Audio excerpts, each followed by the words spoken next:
Welcome, dear listener, to a journey like no other. As you settle into your cozy bed, let your mind drift to a distant time and place, to the golden sands and shimmering Nile of ancient Egypt. Perhaps you're winding down after a long day, seeking a little escape and adventure before drifting off to sleep. Or maybe you're already tucked beneath the covers, ready to be lulled by the whispered tales of long ago. Wherever you may be, I'm so glad you've chosen to join me tonight. Before we begin our story, as is tradition with our community of nocturnal historians, I'd love to know where in the world you're listening from and what time of day it is for you. Feel free to leave a comment and let me know. And if you enjoy this kind of calm, cozy storytelling that blends history with imagination, be sure to subscribe so you never miss an episode. Now make yourself comfortable, take a slow, deep breath, and let me gently guide you back through the ages. Back to a civilization that has captured imaginations for centuries with its enduring monuments, its golden treasures, and its godlike kings known as pharaohs. Tonight, you'll embark on an extraordinary thought experiment. What would life be like if you, yes you, woke up one morning as one of the greatest pharaohs to ever rule Egypt, Ramesses the Great? Picture yourself stirring from a deep, restful sleep, not in your ordinary, everyday surroundings, but in an opulent bedchamber fit for a king. The first rays of sunlight filter through the stone windows, warming your face as your eyes flutter open. A smile spreads across your lips as you stretch out in your plush bed, adorned with the finest linens Egypt has to offer. You breathe in the desert air, tinged with the scent of lotus blossoms and fragrant oils. Though still early, the palace is already humming with activity as servants, attendants, and officials bustle about, ready to fulfill your every command. For now, though, you simply lie back and marvel at the extraordinary turn your life has taken. Here you are, Pharaoh Ramesses II, Lord of the Two Lands, ruler of Upper and Lower Egypt. The weight of an empire rests on your shoulders, and yet you feel only excitement for the day ahead.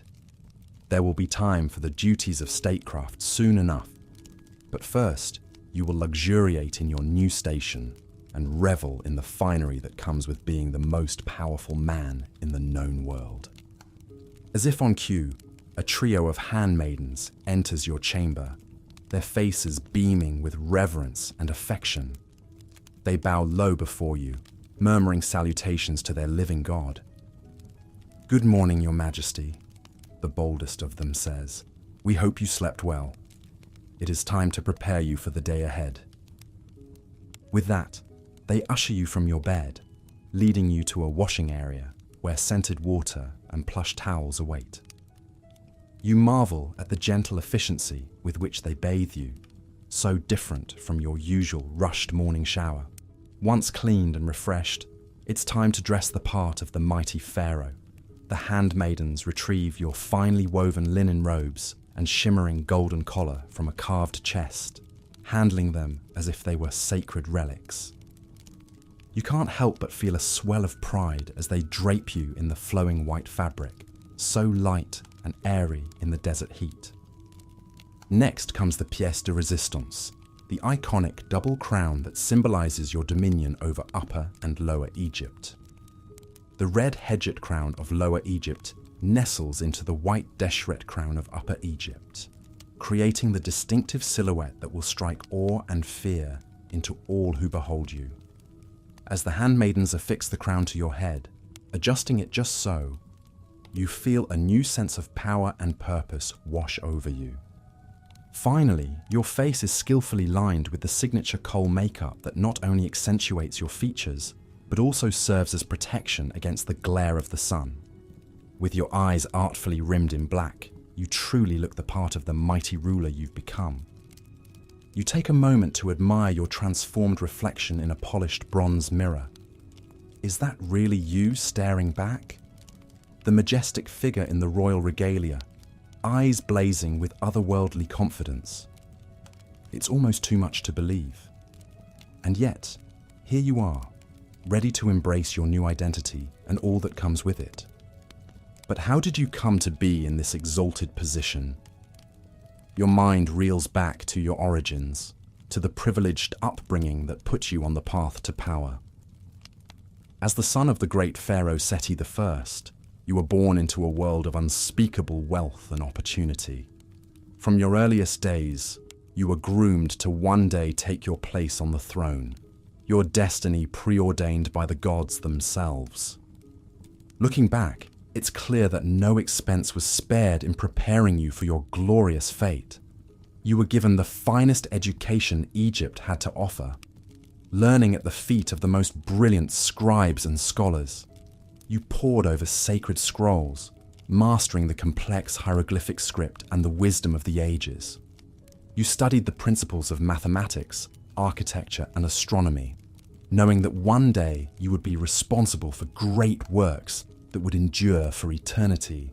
But book learning was only one facet of your princely upbringing. As a future warrior king, you were also expected to excel in the arts of combat and physical prowess. You trained tirelessly with the best fighters in the land, honing your skills with bow, spear, and chariot.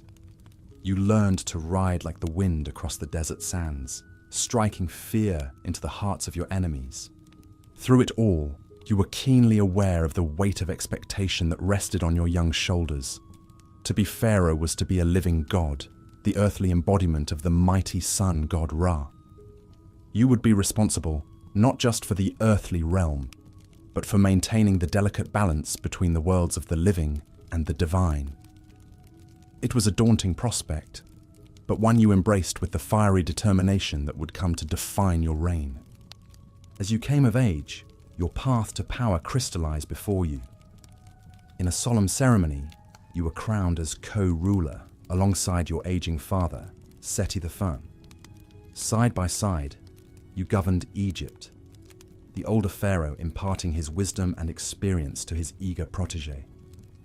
But you yearned to make your own mark, to steer Egypt to even greater heights of prosperity and glory.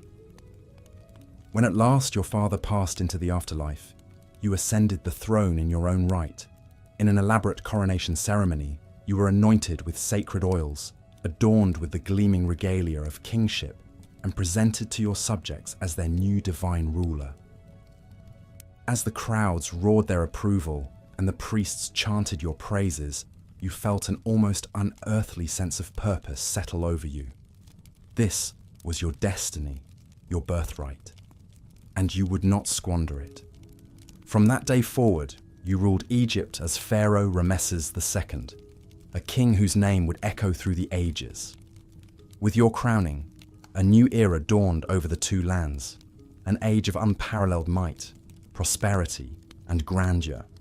And you, the living God, would be the author of it all. As the handmaidens make their final adjustments to your regalia, you let the memories of your glorious rise wash over you.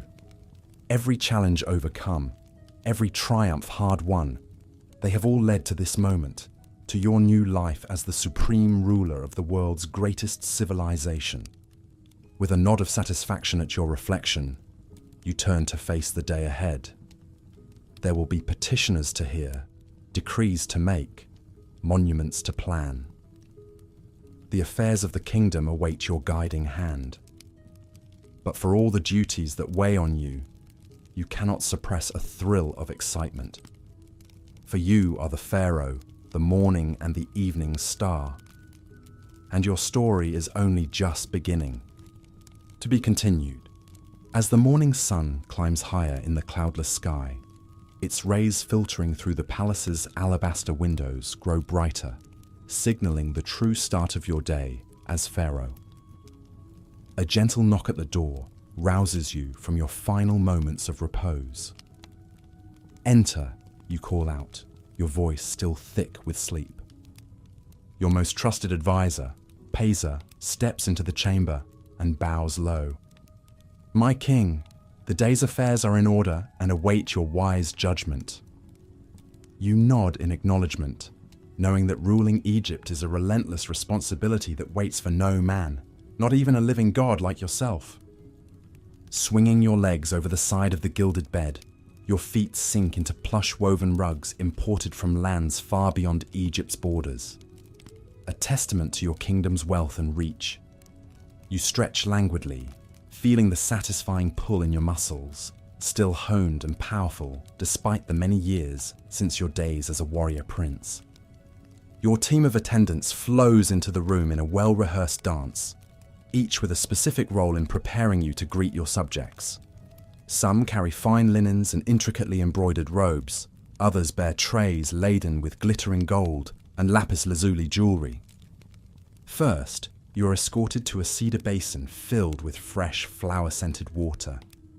Using soft cloths, the servants gently wash the night's slumber from your skin, taking care not to splash even a drop onto the polished limestone floors.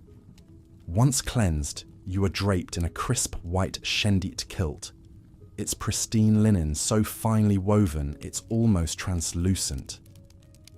Next comes a resplendent robe dyed a rich shade of turquoise, the vibrant hue a symbol of your connection to the life-giving Nile.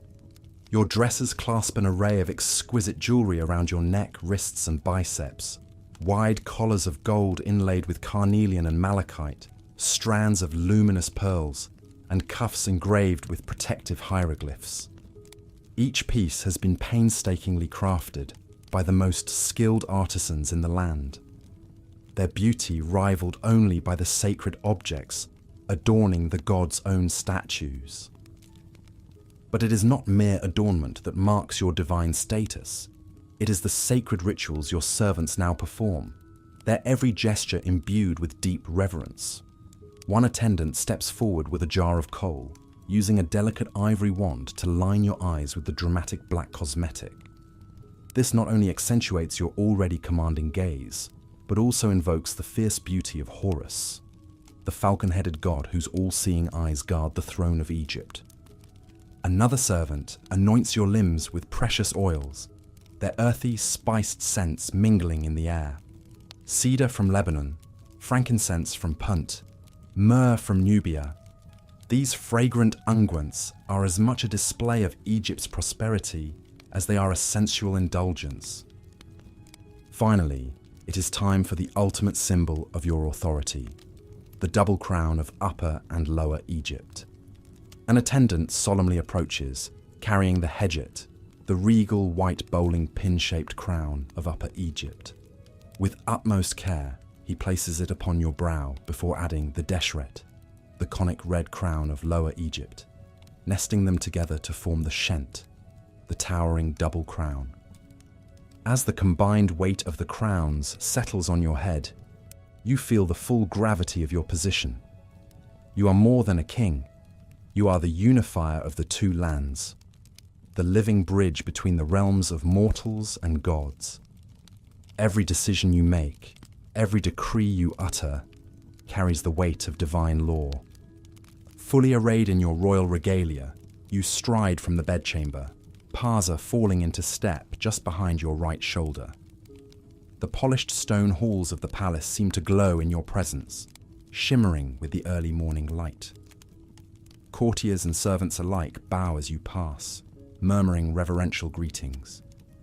All hail Pharaoh Ramesses, the Great One. May he live forever.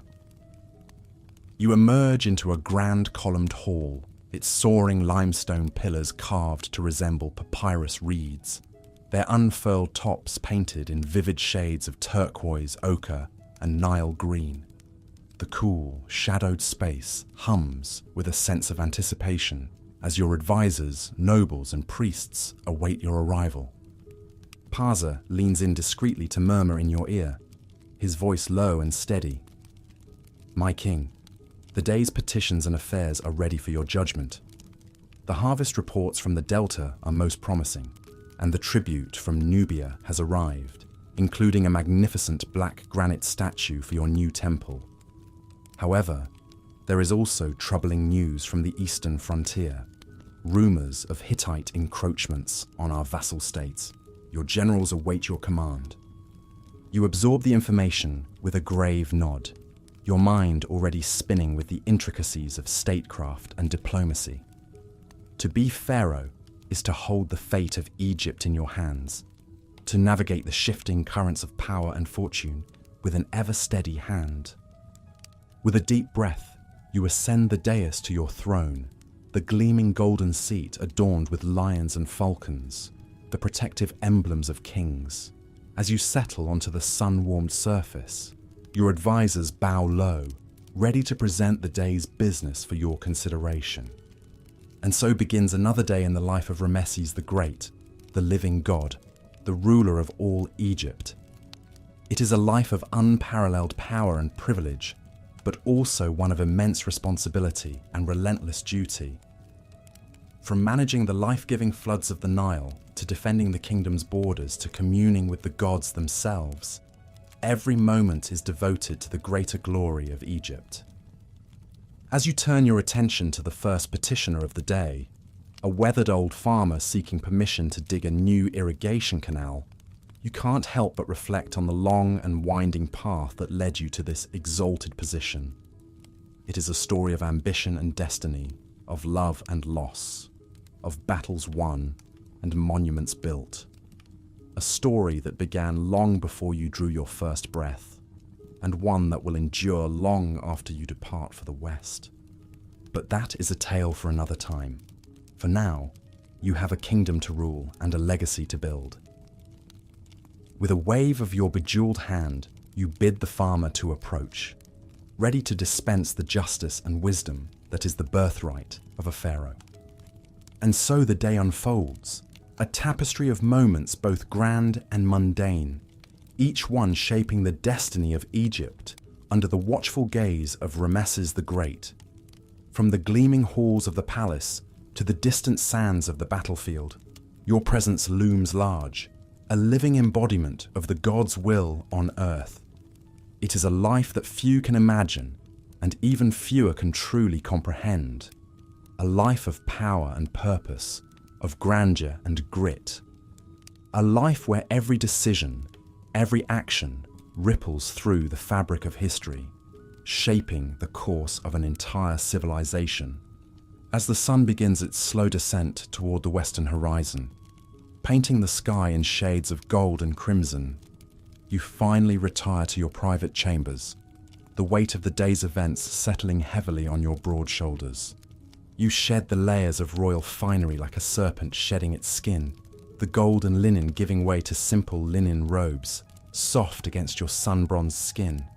Your attendants remove the double crown with reverent hands, and suddenly, you are not Pharaoh Ramesses, the living god, but simply a man with hopes and dreams, fears and regrets.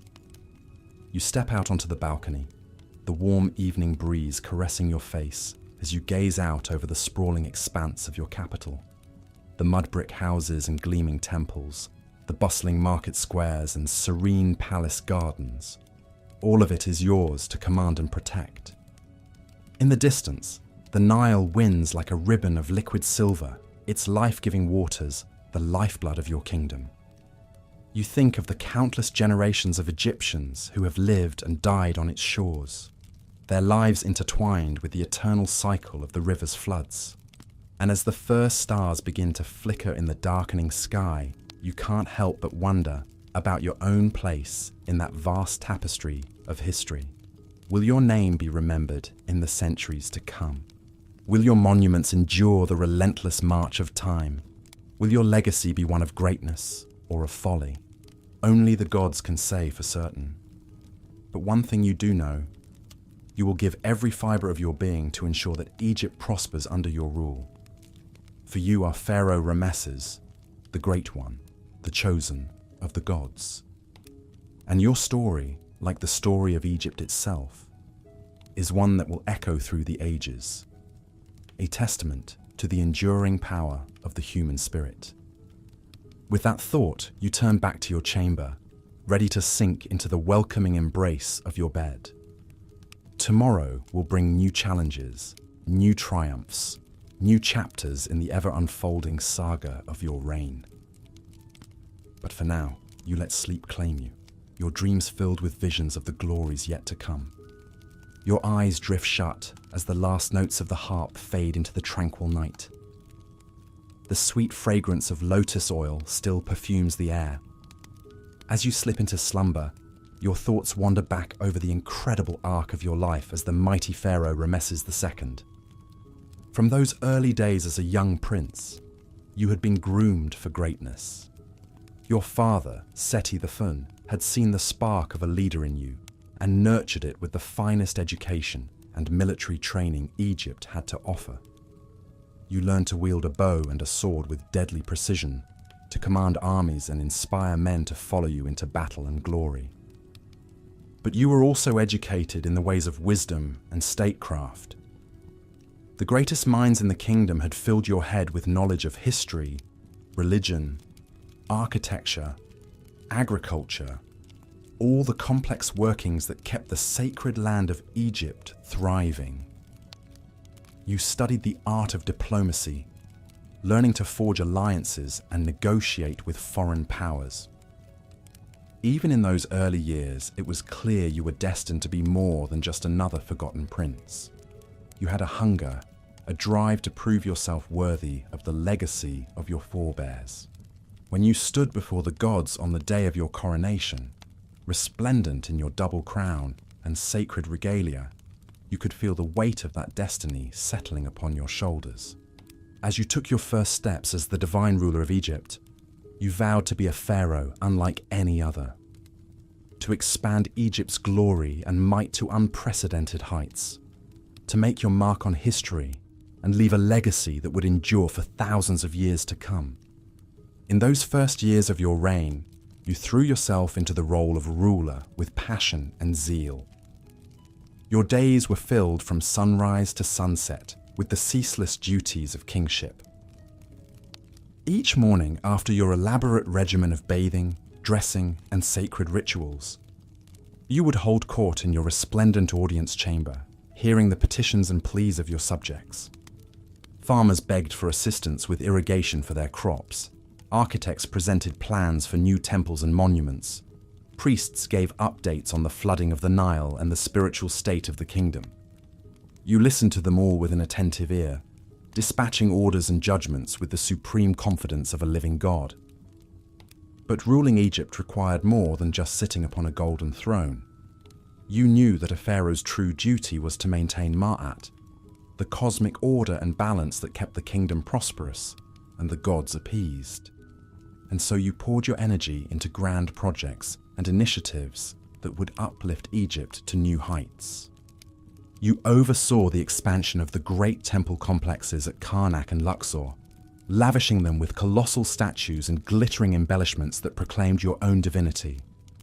You ordered the construction of a new capital city, Pi Ramesses, a dazzling metropolis of palaces and gardens that would be the jewel of your kingdom. But of all your monumental building projects, none would match the awe-inspiring majesty of Abu Simbel. Carved out of the living rock of a mountainside, the massive temple complex featured 4 titanic statues of yourself, looming over 60 feet tall. It was a feat of engineering and artistry that had never been seen before, a testament to your power and ambition that would endure for millennia. Of course, a pharaoh was not just a builder, but a warrior as well. You proved your mettle on the battlefield, time and time again, leading your armies to triumph against the Hittites, the Nubians, and the Libyans. Riding at the head of your war chariot, you were a force of nature, smashing through enemy lines with a fearsome battle cry. Your courage and skill in combat quickly became the stuff of legend, immortalized in the reliefs and inscriptions that adorned your temples and monuments. In the great clash with the Hittites at the Battle of Kadesh, you led the Egyptian forces to a decisive victory, cementing your reputation as a warrior without equal. But even the mightiest of pharaohs cannot escape the more personal trials and tragedies of life. Though you had a vast harem of wives and concubines, your heart belonged always to your beloved chief queen, Nefertari. Her beauty, wisdom, and devotion were a constant comfort and support to you through the long years of your reign. When she died, you grieved for her deeply. pouring your sorrow into the construction of her magnificent tomb in the Valley of the Queens. You had always known that the price of your power was a certain kind of solitude, a distance from the rest of humanity. But losing Nefertari felt like losing a piece of your own soul. As the years went on, and your reign approached the 7-decade mark, you could feel the weight of time pressing upon you. Your once boundless energy began to falter, your keen mind to drift and cloud. You had achieved so much, expanded Egypt's reach and influence to unprecedented heights. But you knew that your time was drawing to a close. With a final burst of vigor and foresight, you invested great effort into grooming your 13th son Merneptah to take your place upon the throne. Long overlooked in the teeming royal brood, Merneptah had grown into a man of strength and capability, tempered by the wisdom of age. You could go to your grave knowing that Egypt would be in good hands. When at last death came to claim you, your people mourned you as they had no other pharaoh before. The ceremonies and rituals of your funeral were of a scale and grandeur befitting a god on earth. Mummified and adorned with your most precious possessions, you were laid to rest in the unparalleled splendor of your tomb in the Valley of the Kings. As your Ba and Ka journeyed to the afterlife to join the gods, the people of Egypt returned to their lives, forever changed by the era of prosperity, artistic flourishing, and military glory you had ushered in. Your legacy was carved for all eternity into stone, written in the pages of history for all the ages to come. That legacy endures even now, thousands of years later. Modern Egyptians still live and work in the shadows of the monuments you raised, the temples and obelisks and colossal statues. Your name is still spoken with reverence and awe, a byword for greatness and achievement. And so, as you drift off into the restful sleep of the just and the worthy, you can do so with the satisfaction of a life well lived. A life that transformed Egypt and the world, that left an indelible mark on the shifting sands of history. The life of Ramesses the Great, the eternal pharaoh. In your dreams, you see the faces of your people, the shining glory of your kingdom at its zenith. You see the monuments and wonders you leave behind as a testament to your extraordinary existence. And though your eyes are closed, your soul is at peace, knowing that as long as the Nile flows and the pyramids stand tall, your name and your legacy will never be forgotten. Sleep now, great Ramesses. Sleep and become one with legend, one with the gods, one with the eternal sands of time. Your story is forever written in stone and papyrus and the memories of men, a story of power and destiny, of triumph and loss, of a man who lived as a god on earth. As your consciousness drifts away on the gentle currents of slumber, the last thought in your mind is one of profound gratitude. Gratitude for the gift of this life, for the chance to have walked the earth as a colossus bestriding 2 lands. Gratitude for the love and loyalty of your subjects, for the courage and skill of your armies, for the wisdom and counsel of your advisors. But above all, gratitude for the favor of the gods, who chose you out of all men to bear the heavy crown of the pharaohs. As the veil of sleep descends over your mind like a gentle mist, you know that you will dream of Egypt, of its shimmering cities and verdant fields, its mighty temples and vast deserts, the land that gave you life and purpose, that shaped you into the man and the ruler you became. In your mind's eye, you see it all again. The great battles and the quiet moments, the triumphs and the sorrows. A lifetime of memories, of glories and challenges and joys beyond measure. The privilege of having lived at the very pinnacle of human experience. And so you surrender yourself to the warm embrace of sleep, secure in the knowledge that your story will endure, whispered by the wind over the dunes, echoed in the hearts of your people. The story of Ramesses, the son of Ra, the great king, the eternal pharaoh.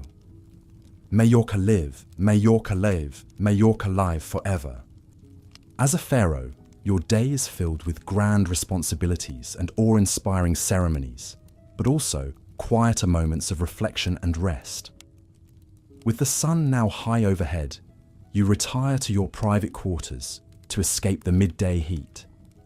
Ornate columns cast long shadows across the polished limestone floors. A gentle breeze carries the scent of lotus blossoms from the palace gardens. Attendants fan you with long ostrich feather fans and offer refreshments: chilled pomegranate juice, sweet figs, and freshly baked bread. You lounge on a daybed draped with sumptuous linens, lost in thought as you gaze at vibrant hieroglyphics adorning the walls. They depict your accomplishments, your victories, your communion with the gods. Each colourful scene reminds you of your divine purpose. You are no ordinary ruler, but a living embodiment of the god Horus, son of Osiris and Isis. The people of Egypt depend on you to maintain Ma'at, order and balance, and to communicate with the gods on their behalf. It is a weighty responsibility, but one you have spent a lifetime preparing for. Your mind wanders to memories of your youth, when your destiny was not yet set in stone. As a young prince, you studied alongside the children of nobles and high officials at the palace school. You learned to read and write the sacred hieroglyphic script, a rare skill reserved for the elite. You memorized the names and attributes of the many Egyptian gods and goddesses. You practiced graceful calligraphy and pored over dense papyrus scrolls detailing religious rituals, government administration, and the accumulated wisdom of mathematicians, astronomers, and physicians. But your education extended far beyond the classroom walls. In the temple, you were initiated into the deeper mysteries of the priesthood, discovering the hidden meanings underlying the public myths and ceremonies. In the army barracks, seasoned generals taught you military strategy and combat skills. You learned to handle a bow and throw a spear, to command a chariot and rally troops to battle. Perhaps most essentially, you absorbed the subtle art of statecraft by observing your father, the reigning pharaoh. At his side, you met with dignitaries from distant lands, gifts and treaties exchanged with great fanfare. You stood tall and somber at religious festivals as he made offerings to the gods on behalf of all Egypt. You watched him dispense justice in the royal court, discerning truth from falsehood, mercy from severity. Gradually, you internalized what it meant to be pharaoh, equal parts diplomat and warrior, priest and judge, god and man. All those years of rigorous preparation led to the moment of your coronation, when the double crown of Upper and Lower Egypt was placed upon your head. The crown itself was a potent symbol of your authority, uniting Egypt's two lands. The white Hedjit crown of Upper Egypt represented the divine right of kingship, while the red Deshret crown of Lower Egypt conveyed your dominion over the rich lands of the Nile Delta. Together, they proclaimed you the undisputed ruler of all Egypt. The coronation rituals were elaborate, each step imbued with layers of spiritual meaning. Priests in pristine white linen robes anointed you with sacred oils and recited prayers and incantations. You felt divine energy coursing through your body as the gods bestowed their blessings and power upon you. Holding the crook and flail, symbols of kingship and divine authority, you swore solemn oaths to uphold Ma'at, to defend Egypt against chaos and enemies, to be a wise and just ruler, to provide for your people, to honor the gods and maintain their temples.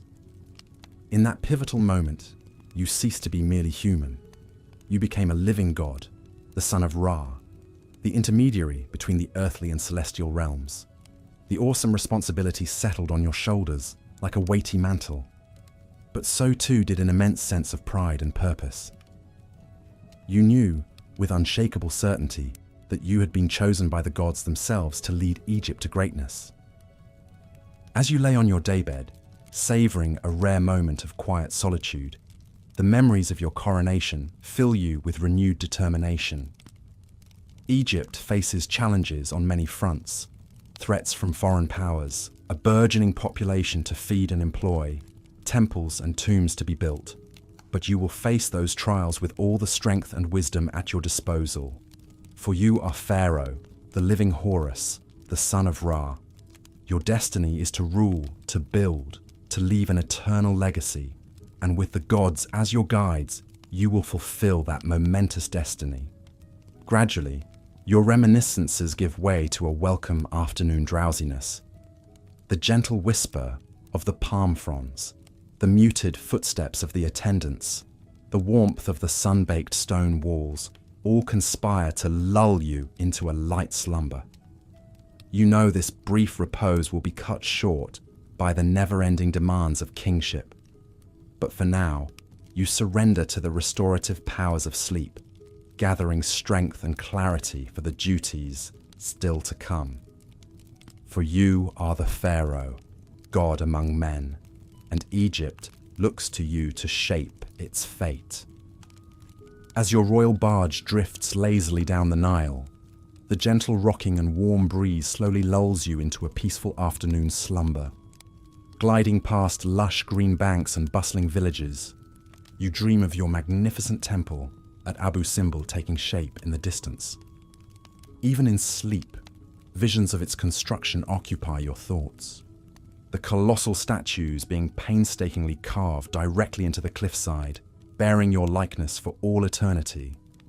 Teams of skilled stonecutters, sculptors, painters, and laborers toiling day after day to bring this monument to life.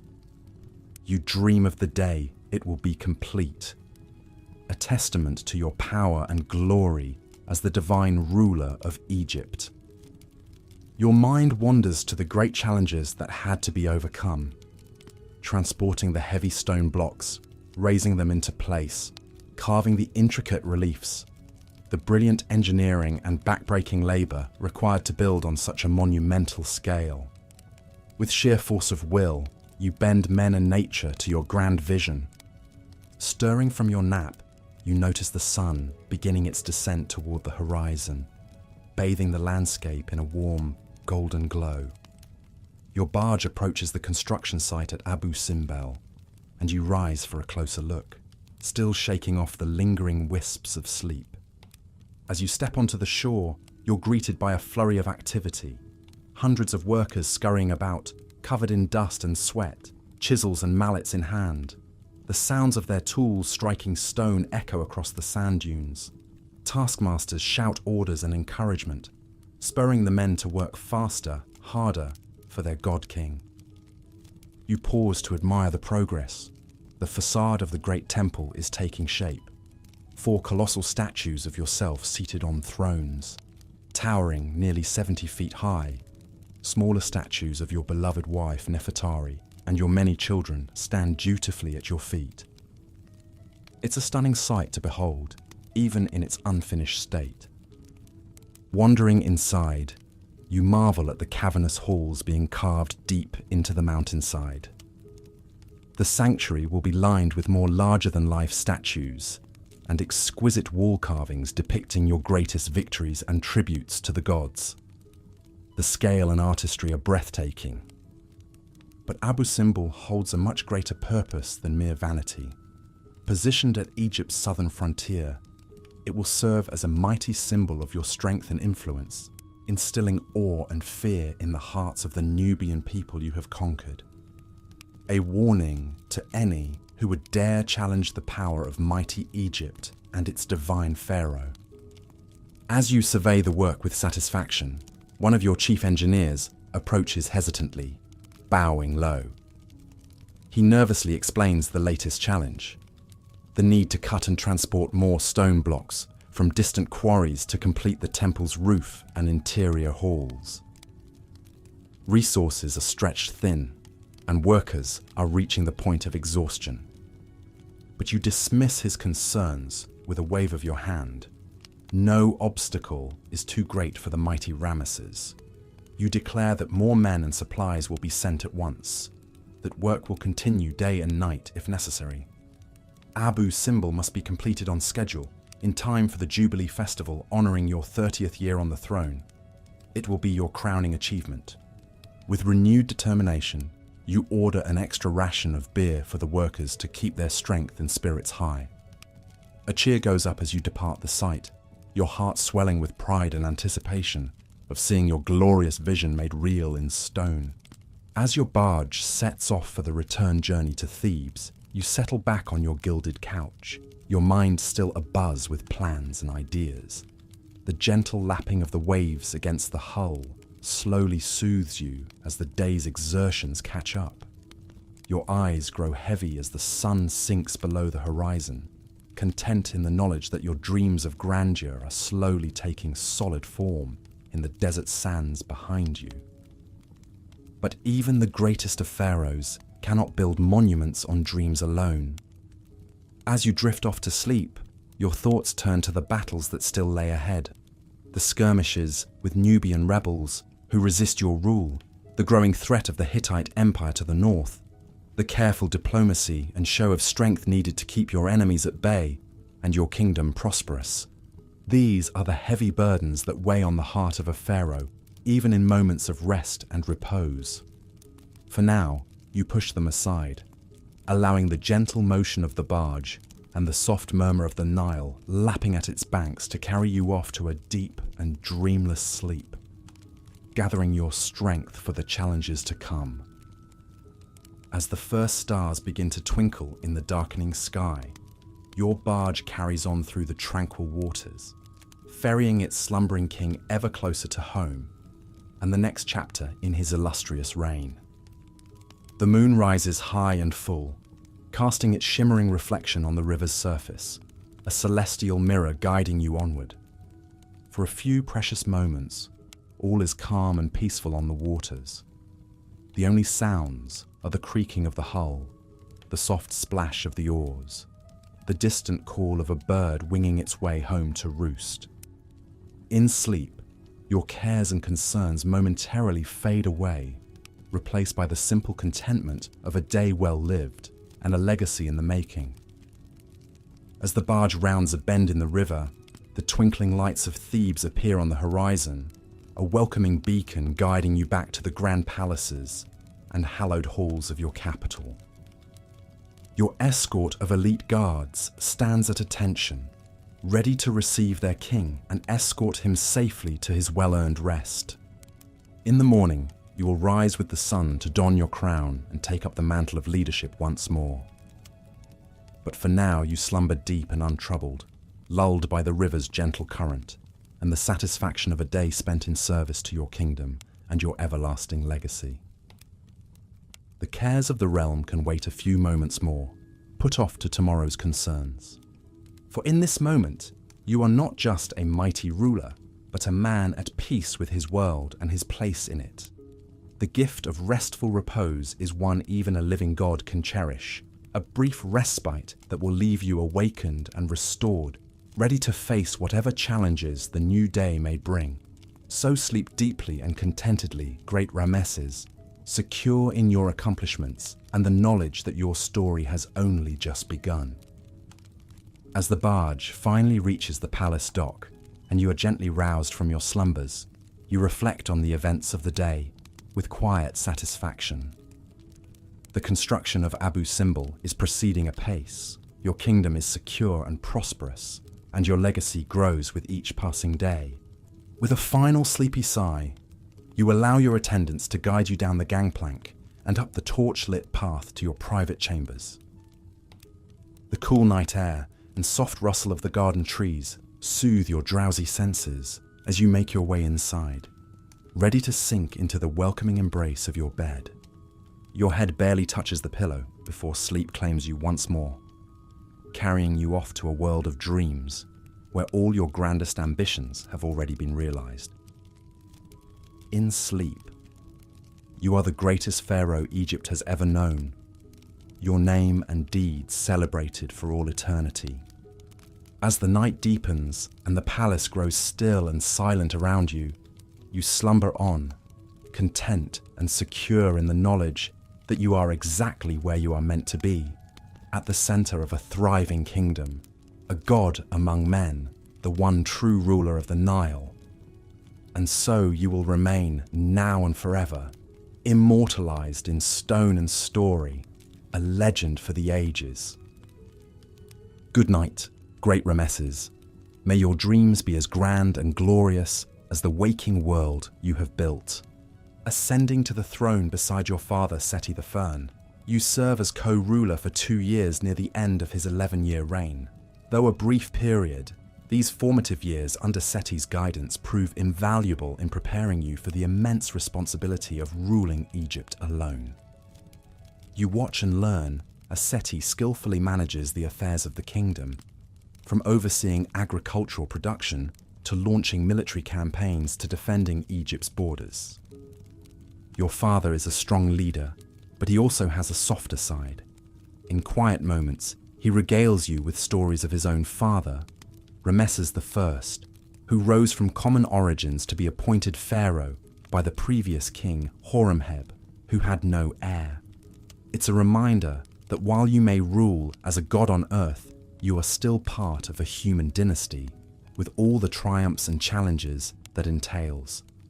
As Seti's health declines, you take on more responsibilities, easing the burden on the aging king.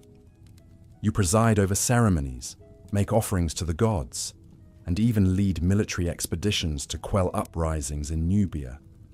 The people begin to see you as their future ruler, a reassuring presence in a time of transition. When Seti passes away in 1279 BC, you grieve the loss of your father and mentor. But there is little time to mourn. Egypt looks to you now to lead them into the future. You rise to the occasion, taking on the full regalia and titles of a pharaoh in your coronation ceremony. The priests anoint you with sacred oils and place the double crown upon your head, proclaiming you as the divine ruler of Upper and Lower Egypt. In these early years of your reign, you set out to make your mark. You launch an ambitious building program, expanding the great temple complex at Karnak with towering obelisks and grand hypostyle halls filled with columns. You commission statues of yourself and your family, ensuring that your likeness will endure for eternity. But you know that a pharaoh's legacy is built on more than stone and gold. You must also defend Egypt's borders and expand its influence. You lead military campaigns into Nubia, securing the valuable trade routes and gold mines to the south. You also clash with the Hittites, your rivals to the north, in a series of battles that will culminate in the legendary Battle of Kadesh. As you settle into your role as ruler, you rely on the support of your great royal wife, Nefertari. She is your confidant, your advisor, and the mother of your children. Together, you preside over a golden age of art, architecture, and prosperity in Egypt. But even in times of peace, a pharaoh's work is never done. Each morning, you rise before dawn to begin your daily rituals and duties anew. You offer prayers and sacrifices to the gods, ensuring their continued favor and protection over Egypt. You hold court, hearing petitions from your subjects and dispensing justice. You meet with your advisors, strategizing on matters of diplomacy, trade, and warfare. In rare moments of respite, you retreat to your private quarters in the palace. Here, surrounded by lush gardens and soothing pools, you can shed the weight of your responsibilities for a time. You indulge in simple pleasures, a game of senit with your vizier, a meal with your family, a quiet moment to contemplate the legacy you are building. For you know that your reign, no matter how long and prosperous, is just a brief chapter in the grand story of Egypt. One day, you too will pass into the afterlife, entombed in the Valley of the Kings, with all the splendor befitting a pharaoh. But for now, you savor each day as a gift from the gods, an opportunity to shape the course of history and leave an indelible mark on the land you rule. As the years pass, your accomplishments mount. The great temples at Abu Simbel, with their colossal statues of you hewn directly from the cliffs, take shape under your watchful eye. Your campaigns against the Hittites, though hard fought, secure Egypt's northern borders and culminate in a historic peace treaty. You bring prosperity and stability to Egypt, earning the love and respect of your people. But time spares no one, not even a pharaoh. As you enter the twilight of your reign, your thoughts turn to succession. You have outlived many of your heirs, but your 13th son, Meneptah, shows great promise. You groom him carefully, entrusting him with increasing responsibilities, knowing that one day the double crown will pass to him.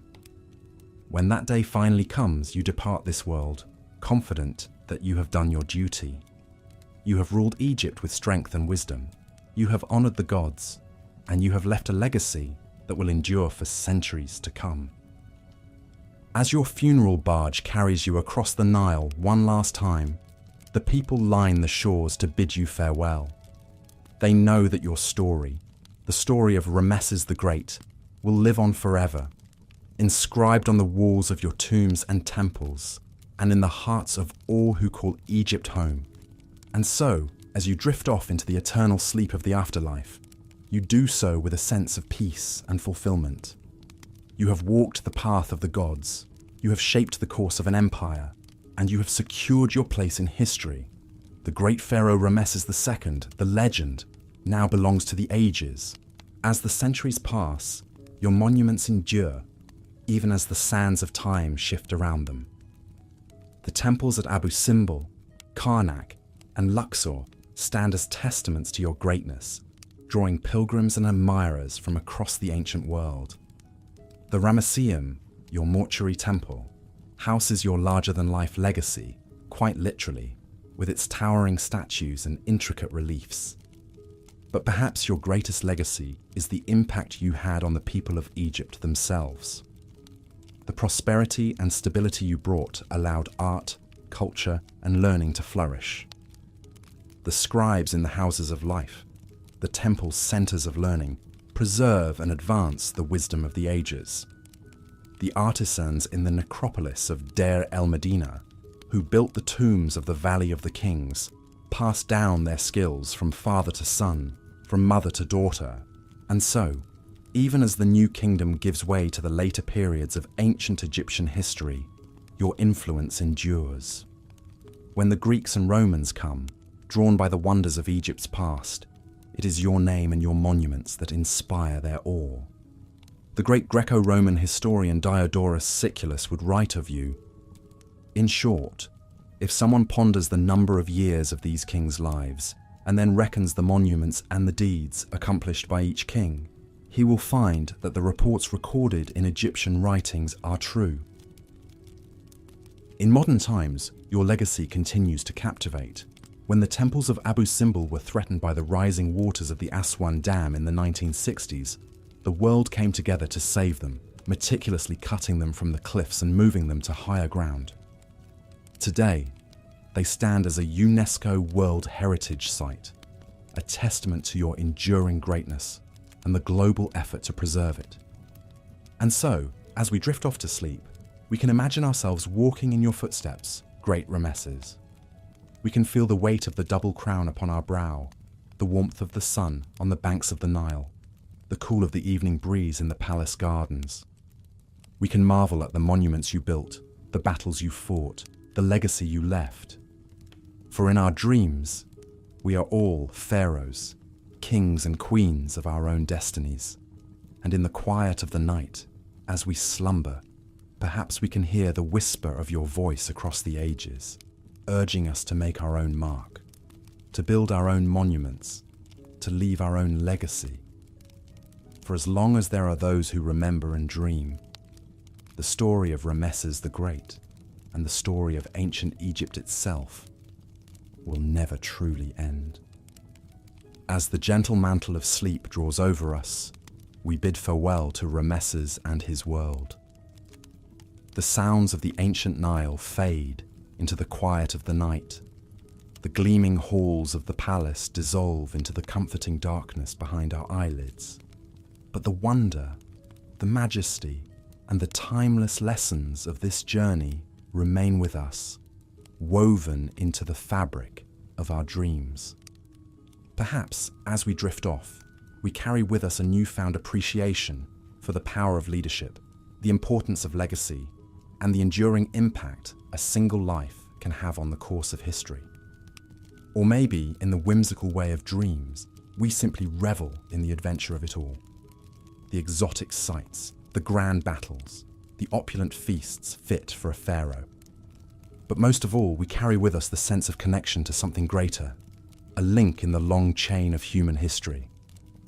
For in walking the path of Ramesses, even if only in our imagination, we have touched something timeless, something that speaks to the shared hopes, dreams, and struggles of all who have come before and all who will follow. And so, as the last vestiges of this dream slip away, we surrender to the peaceful embrace of sleep, knowing that the wonders of ancient Egypt and the enduring story of Ramesses the Great will be waiting for us when we next close our eyes. Like the eternal cycle of the sun god Ra, each night brings a new opportunity to voyage into the realm of history and legend, guided by the whispers of those who have shaped our world. For now, we rest, lulled by the echoes of a distant time and place. And in the stillness of the night, the great Pharaoh Ramesses II stands watch over our dreams, a silent sentinel guarding the gates of history, inviting us to return again and again to walk in his footsteps and learn from his example, until the dawn comes and we awaken to a world made richer by the journey we have undertaken in the land of dreams. As the morning light brightens, you rise from your gilded bed, ready to embrace your royal duties. But first, you must look the part of the divine ruler you are. Your team of loyal servants surrounds you, each ready to play their role in your elaborate daily preparation ritual. The chief hairdresser steps forward, armed with an array of brushes, combs, and fragrant oils. With expert hands, he arranges your shoulder-length locks into the distinctive style worn only by the pharaoh. Each glossy braid is adorned with golden beads that glint in the sunlight streaming through the tall windows. Next, the royal manicurist kneels before you, working to shape and buff your fingernails to perfection. In ancient Egypt, well-groomed hands and feet are a sign of nobility, setting you apart from the calloused palms of the common labourer. She applies henna in intricate designs, the deep russet pigment contrasting beautifully against your bronzed skin. Now it is time for the pièce de résistance, the donning of the shent, the double crown of Upper and Lower Egypt. This sacred headdress is a powerful symbol of your dominion over the unified lands of the Nile.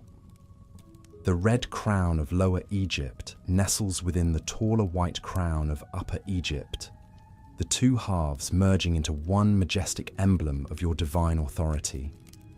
Your dresses drape your body in pure white linen, each fold and pleat arranged just so. The fine fabric is cool and light against your skin, a welcome respite from the heat that will soon envelop the land. Over this, a sash of brilliant blue is tied, the same vivid hue as the lapis lazuli stone so prized by Egyptian royalty.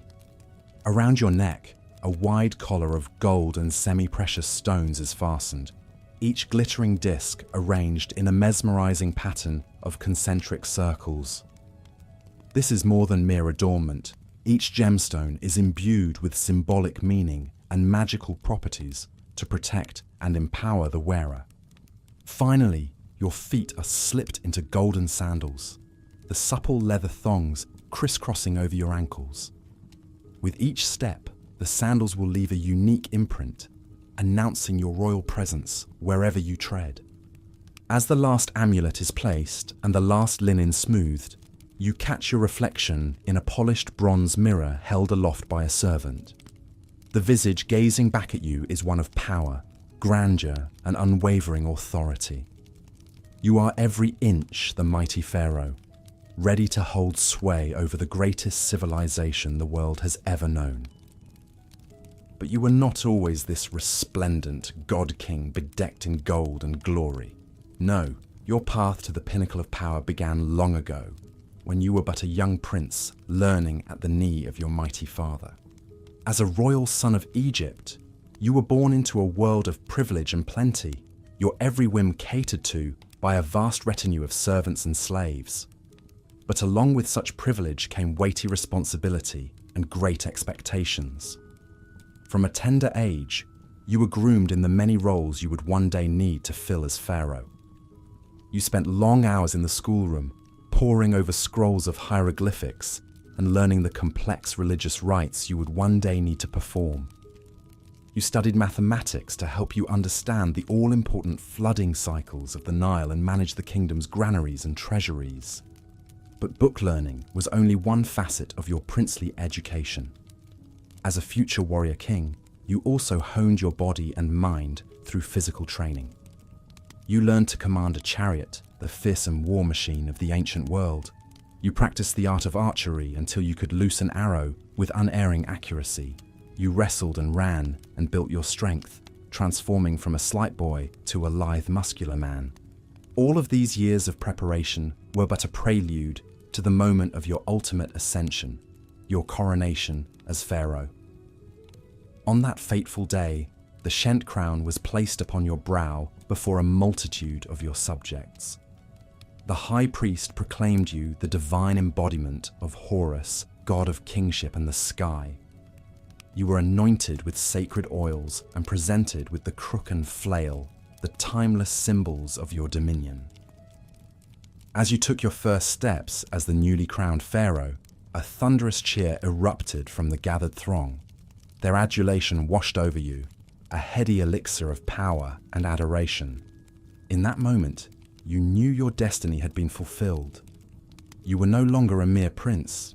You were the morning and the evening star, the bodily son of Ra, the living god of Egypt, and all the land was yours to command. With your coronation complete and the god's favor firmly upon you, you settle into the daily rhythms of kingship. Each morning, after your elaborate bathing and dressing rituals, you break your fast on a sumptuous array of fresh breads, fruits, meats, and honey-sweetened delicacies. Then, it is time to shoulder the mantle of leadership and attend to the ceaseless affairs of your kingdom. You hold court in a grand audience chamber, seated upon a gilded throne, elevated above the petitioners and courtiers thronging below. One by one, they approach to seek your counsel, plead their cases, or offer tribute from the far-flung reaches of your domain. There are disputes to settle between quarreling nobles, judgments to render in criminal matters, and dispatches to hear from your armies stationed at the frontiers. Emissaries from foreign lands present lavish gifts and honeyed words, seeking to curry your favor and forge alliances. Through it all, you listen with a regal, impassive mien, dispensing wisdom and edicts with a decisiveness befitting a divine ruler. But even a god-king cannot shoulder the burden of rule alone. You are surrounded by a cadre of trusted advisors, learned scribes, shrewd viziers, and sage high priests who offer their counsel and expertise. They help you navigate the complex web of palace intrigues and power struggles, ferret out potential threats to your reign, and devise strategies to expand Egypt's wealth and might. Of utmost concern is the annual inundation of the Nile, the lifeblood of Egypt's agricultural bounty. Your advisors keep meticulous records of the river's rise and fall, using Nilometers to measure the water level and predict the harvest.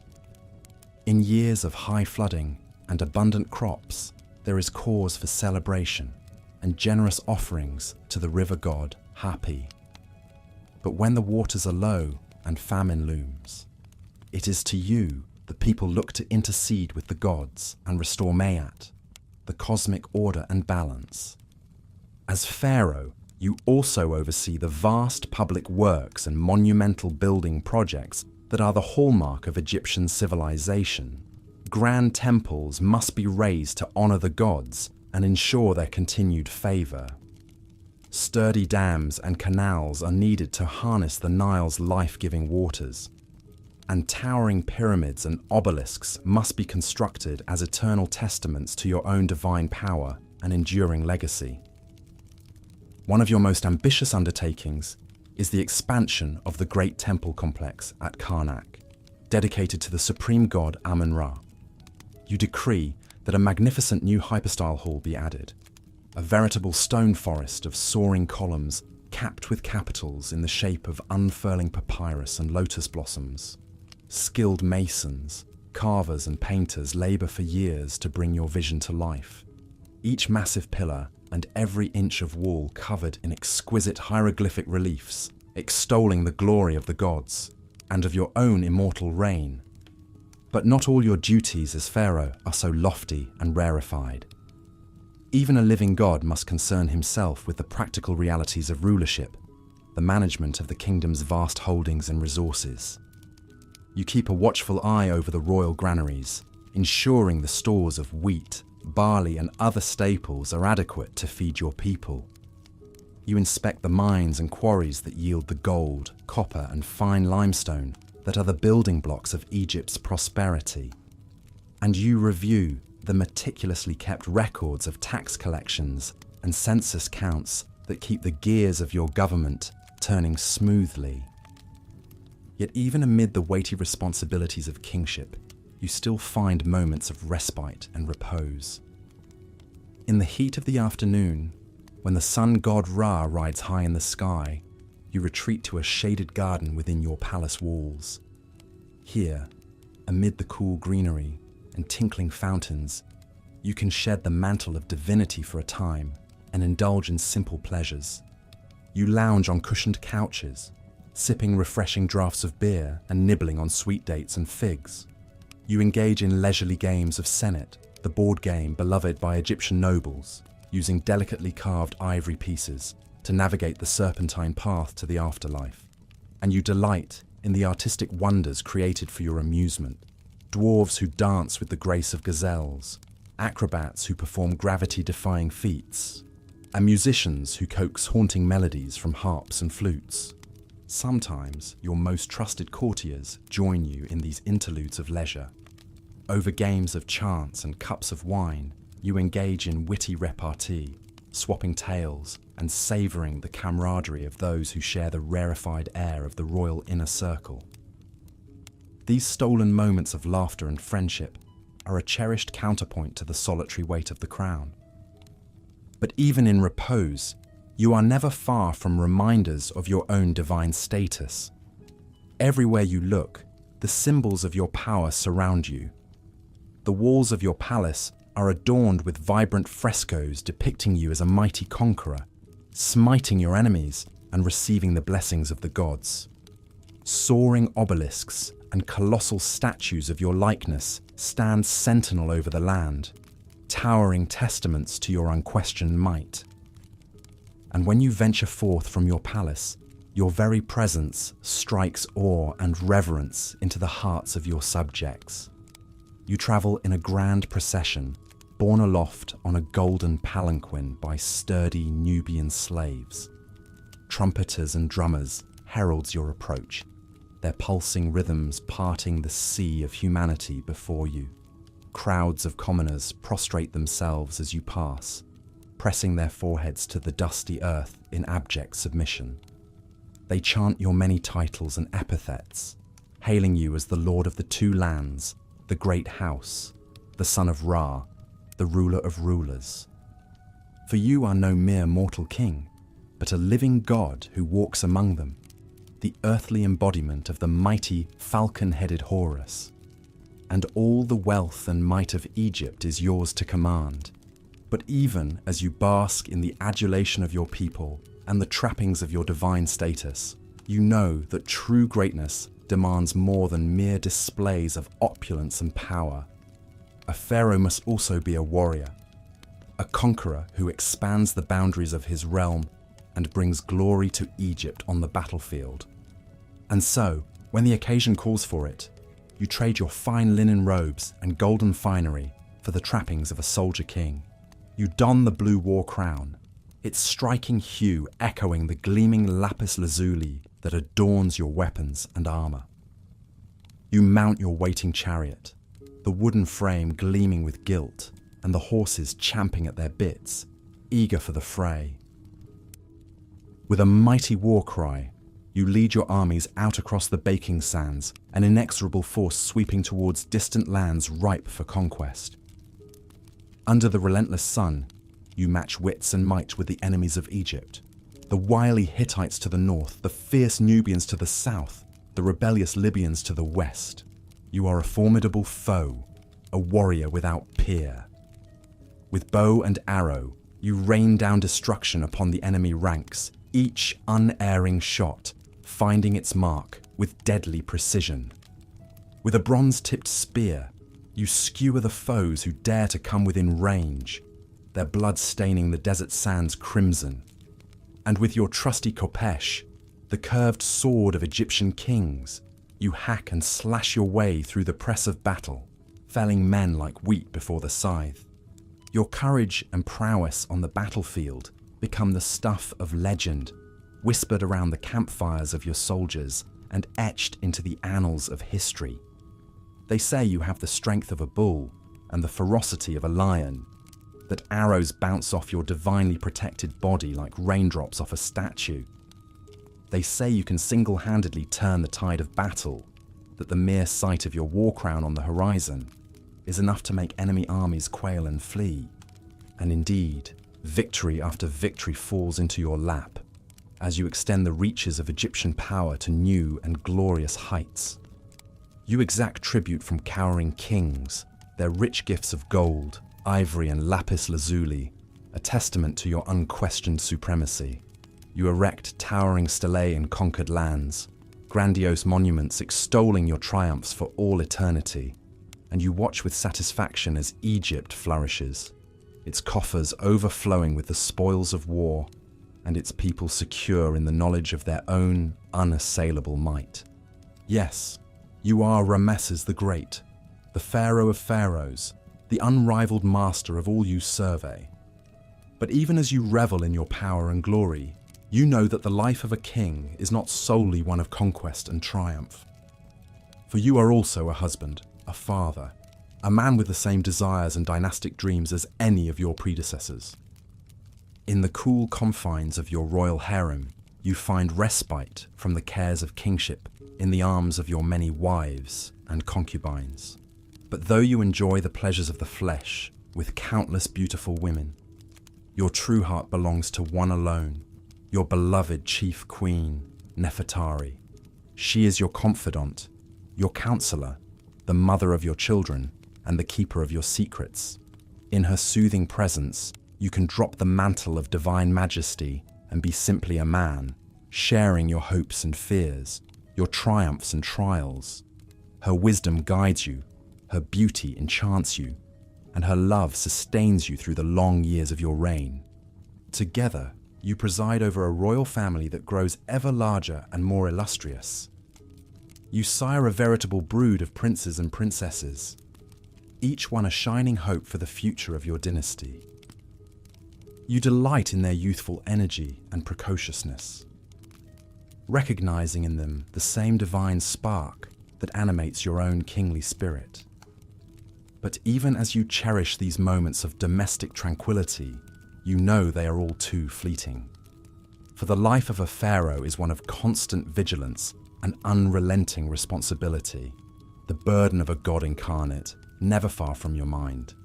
And so you pour your heart and soul into securing your legacy, into ensuring that your name will endure for all eternity. You build on a scale that beggars belief, raising monuments and temples that will stand for millennia as testaments to your power and piety. At Abu Simbel, you carve colossal likenesses of yourself into the living rock, giant sentinels standing eternal guard over the Nubian frontier. And at your beloved Nefertari's tomb, you commission the most exquisite artwork and craft the most lavish grave goods, all to ensure her immortality in the afterlife. But even as you shape your own legacy, you cannot escape the heavy hand of history and the inescapable realities of the mortal realm. During your long reign, you weather the loss of beloved family members, the betrayal of trusted confidants, the ravages of age on your once virile body. You lock horns with an increasingly powerful priesthood, their spiritual authority a looming threat to your own divine supremacy. And always, there is the spectre of death lurking on the horizon, the knowledge that even the mightiest pharaoh must one day succumb to the inexorable march of time. You take great pains to prepare for your own journey to the afterlife, overseeing the construction of your magnificent tomb in the Valley of the Kings.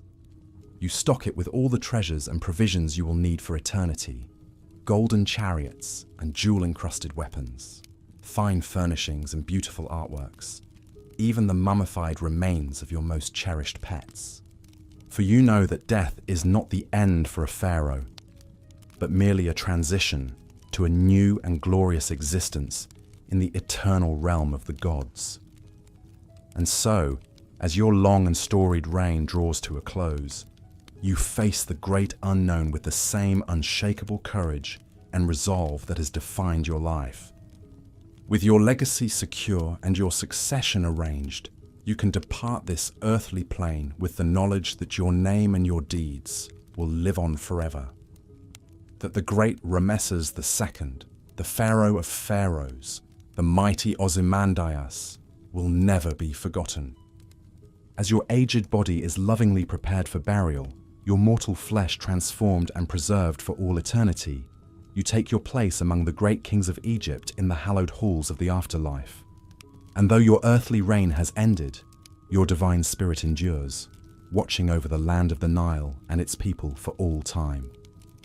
For you are Ramesses the Great, the son of Ra, the living embodiment of Horus on earth. And your name will be spoken with awe and reverence for as long as the pyramids endure, and the waters of the Nile flow from the mountains to the sea. And so, as we gently drift towards sleep, we leave ancient Egypt and its awe-inspiring monuments behind us. As the scorching Egyptian sun rises higher in the sky, you find a moment's respite from your royal duties in the cool shade of the palace gardens. The sweet fragrance of lotus blossoms drifts on the gentle breeze, mingling with the soft burbling of ornamental fountains. These tranquil surroundings offer a welcome retreat from the clamour of the royal court. You stroll along well-manicured paths, admiring the orderly rows of date palms heavy with ripening fruit.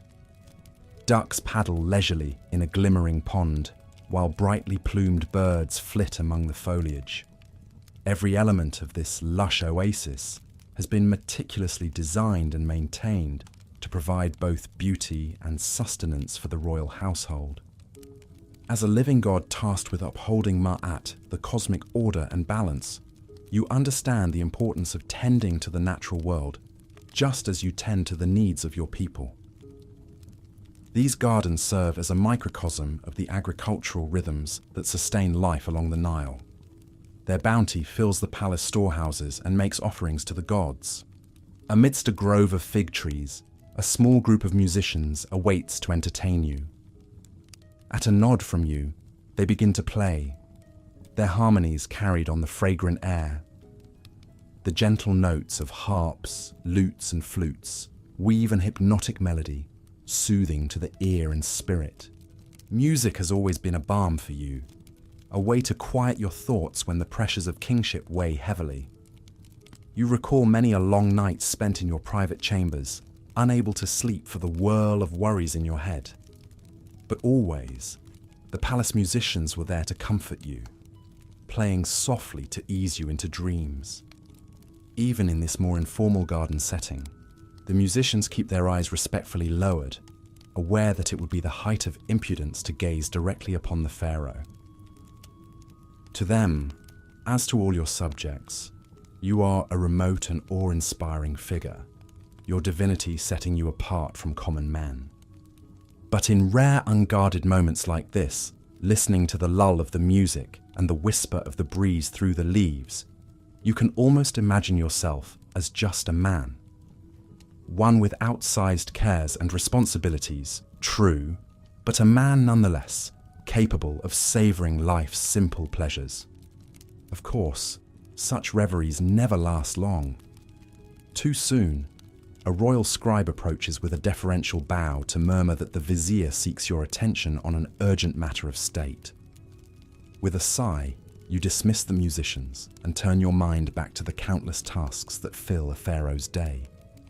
But as you leave the peace of the gardens behind, you take comfort in knowing that this small sanctuary will be waiting whenever you need to steal a moment of calm amid the unrelenting demands of your royal role. Though ancient Egypt is renowned for its monumental architecture, its towering pylons and obelisks, its cavernous hypostyle halls, these gardens are a reminder that the kingdom's true wealth lay in its fertile soil and teeming wildlife. The sacred Nile and its lush banks made civilization possible in an unforgiving desert landscape. As ruler of the Black Land, you are keenly aware that Egypt's fortunes rise and fall with the great river's annual floods. During your reign, you have prioritized maintaining and expanding the network of canals and dikes that harness the Nile's bounty to water the fields and fill the granaries. In this way, you safeguard Ma'at and secure the kingdom's prosperity.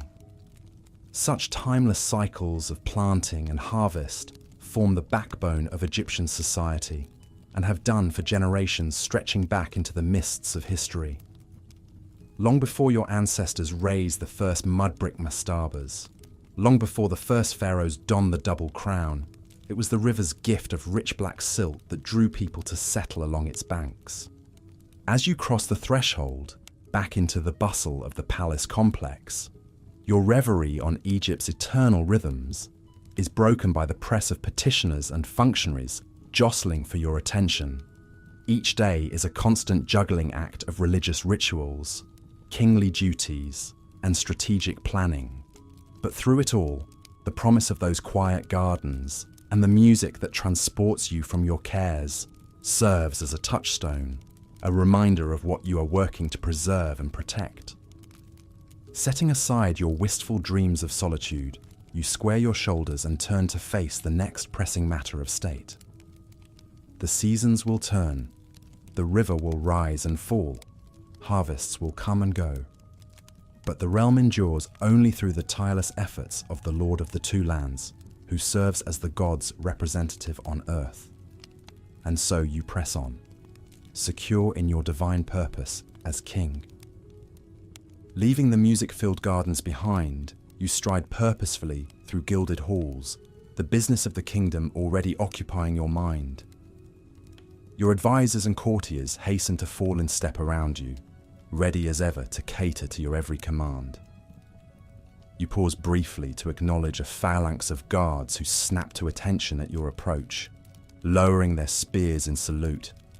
Their polished bronze armor glints in the slanting sunlight that pierces the clerestory windows. This palace has been your home since birth, the grand stage upon which your life has played out in all its triumphs and sorrows. Every column and lintel, every painted frieze and tiled floor holds memories. Here you took your first wobbling steps, toddling after the indulgent figure of your father the pharaoh.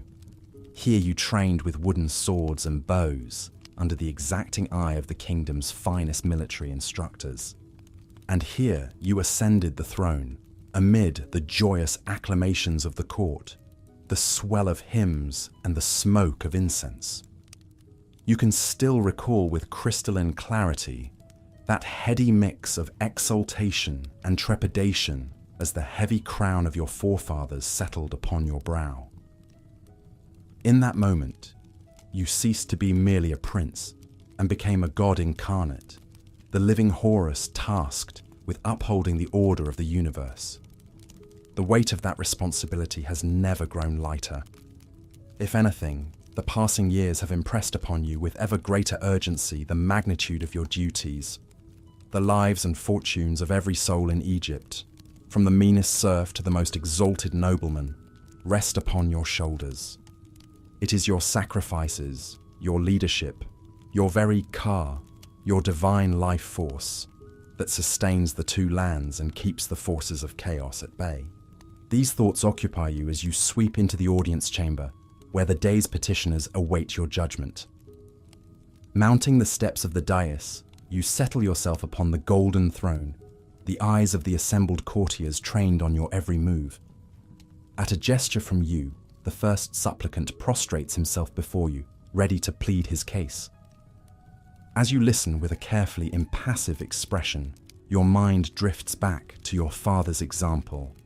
How many times had you watched him dispense justice from this very seat, his face stern, but his eyes always alert and thoughtful?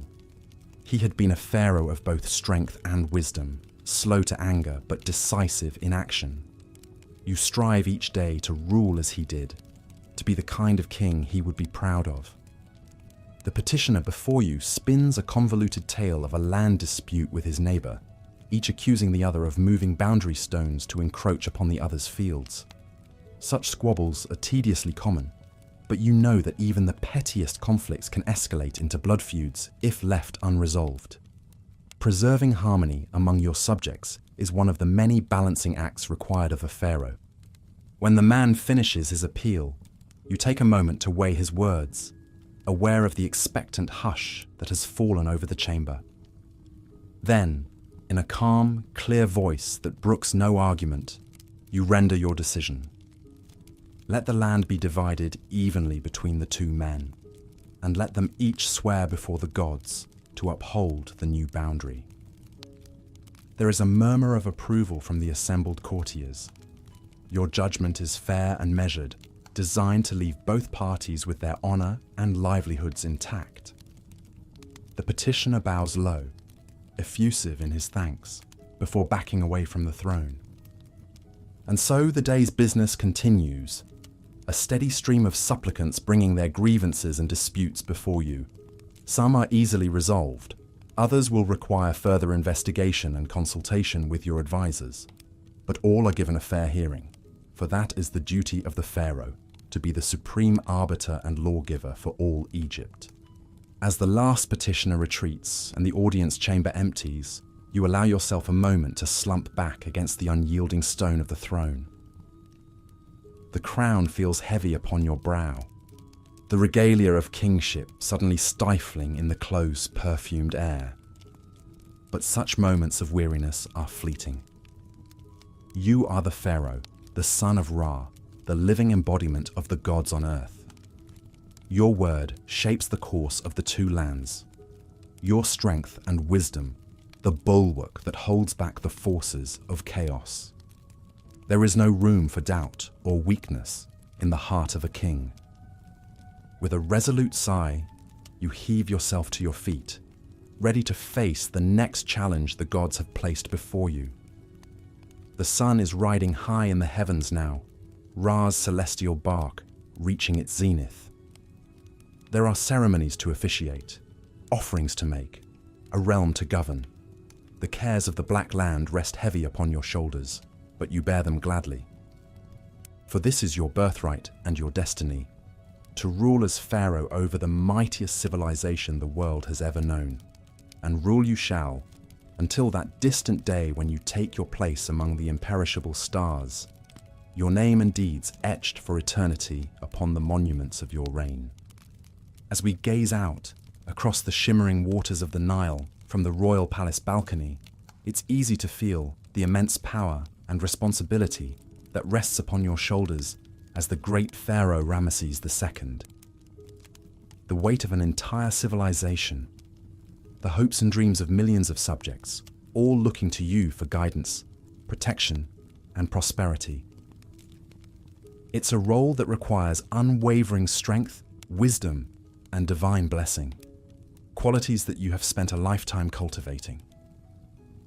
From a young age, you were groomed for greatness, molded into a leader worthy of the double crown. Your education was unparalleled, your military training rigorous, your sense of divine destiny unshakable. Every waking moment was dedicated to preparing you for this immense duty, to be not just a ruler, but a living god among men. As you take in the bustling city of Ramesses stretched out before you, your mind drifts back to the day of your coronation. The sacred rituals, the chanting priests, the anointing oils and incense smoke, all consecrating your divine right to rule. You remember the weight of the Shent crown as it was placed upon your head, the red crown of Lower Egypt and the white crown of Upper Egypt, symbolizing your dominion over the two lands. In that moment, you ceased to be merely a prince. You became a pharaoh, a god incarnate, the earthly embodiment of Horus and Ra. But heavy is the head that wears the double crown, as you quickly came to learn. The affairs of the kingdom are never ending, each day bringing new challenges and decisions that all rest upon your shoulders. From the moment you take your seat upon the golden throne each morning, a parade of advisors, priests, and petitioners await your judgment and decree.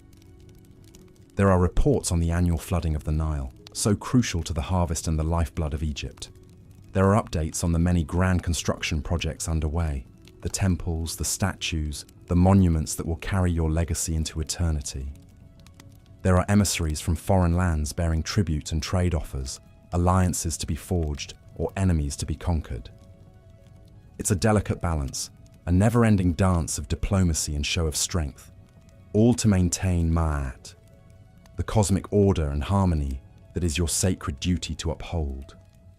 But even a living god needs respite from the weight of rulership.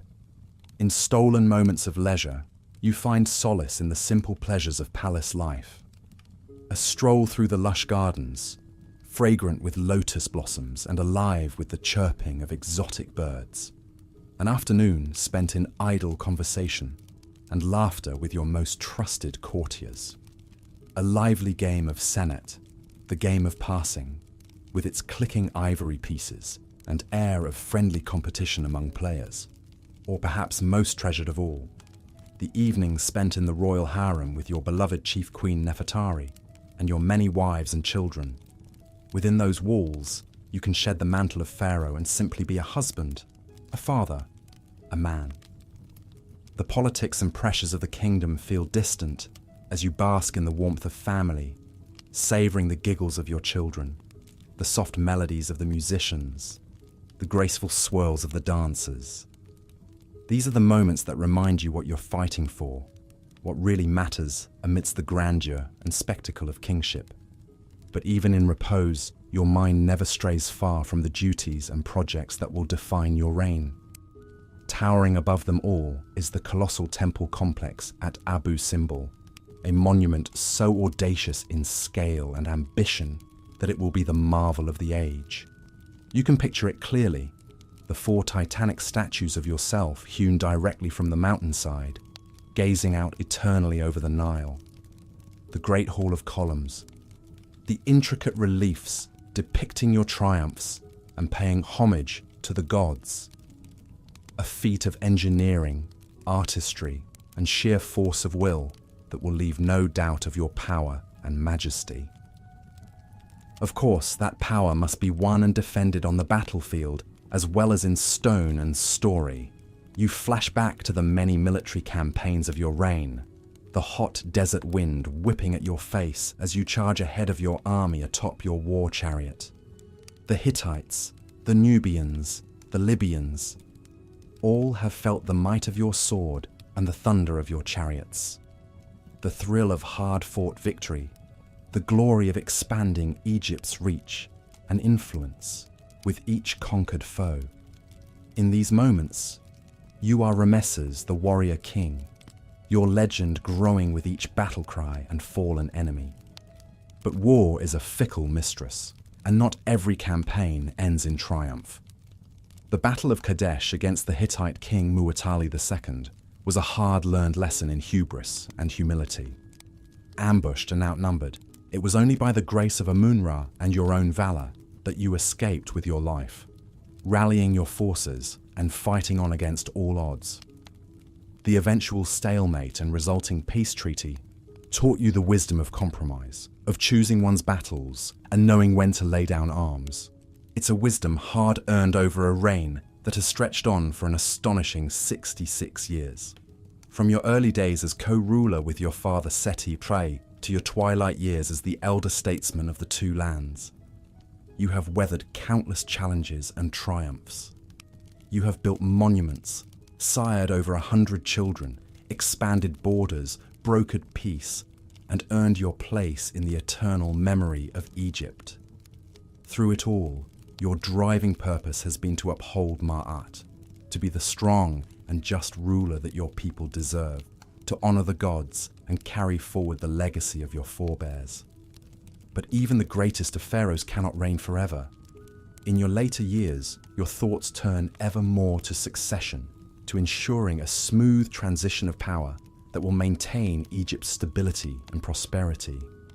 It's with great care and consideration that you choose your 13th son Meneptah as your heir, investing in him all your hopes and knowledge. You guide him as co-ruler in your final years, sharing the hard-learned lessons of kingship, preparing him to carry on your work and your memory. And when at last your time on this earthly plane draws to a close, you greet the afterlife with open arms, secure in the knowledge that your legacy will endure. The elaborate rituals of mummification, the 70 days of mourning, the splendor of your funeral procession to your regal tomb in the Valley of the Kings. It's a final tribute befitting a ruler of your stature. As your spirit ascends to take its place among the gods, you know that your name and your deeds will live on, etched in stone and memory for all of eternity. For that is the ultimate aspiration of any pharaoh, to achieve immortality, to become one with the gods, to have one's story told and retold down through the ages. And in this, Ramesses the Great, you have surely succeeded. The long arc of your reign, from the banks of the Nile to the furthest reaches of your empire, will be remembered as a golden age, a time of prosperity, power, and cultural flowering. Your monuments will endure for millennia. Your name will be spoken with reverence and awe. Your legacy will be celebrated as one of the greatest rulers in Egypt's long and storied history. As you drift off into the eternal sleep of the afterlife, your final thoughts are ones of gratitude and fulfillment. To have lived such a life, to have held the fate of a civilization in your hands, to have walked as a god among men, it is the rarest of privileges, the greatest of honors. And though your time on earth has reached its end, you know that your story is only beginning, that you will live on in the hearts and minds of your people for all of time. Centuries later, modern Egyptians still live and work in the shadow of your legacy. The mighty statues of Abu Simbel still stand sentinel over the Nile. The Ramesseum still bears witness to your glory. The temples and tombs of Thebes still whisper your name. Farmers till the same fertile soil. Artisans ply the same ancient trades. The sun rises and sets over the same timeless landscape that you once called your own. Though the world has changed beyond recognition, the essence of Egypt endures, an unbroken thread stretching back to the age of the pharaohs. And so we leave the great Ramesses II to his eternal rest, secure in the knowledge that his legacy will never be forgotten. As we drift off to sleep ourselves, lulled by the gentle rhythms of history, we carry with us a newfound appreciation for the triumphs and trials of those who came before, for the weight of leadership and the enduring power of a life well lived. In our dreams, perhaps we too will walk the halls of the pharaohs, feel the warmth of the Egyptian sun on our faces, and hear the whispers of eternity in the timeless waters of the Nile. The steady hoofbeats of your war chariot resound across the battlefield as you lead your troops in another valiant campaign. As Ramesses the Great, military glory is an integral part of your reign and legacy.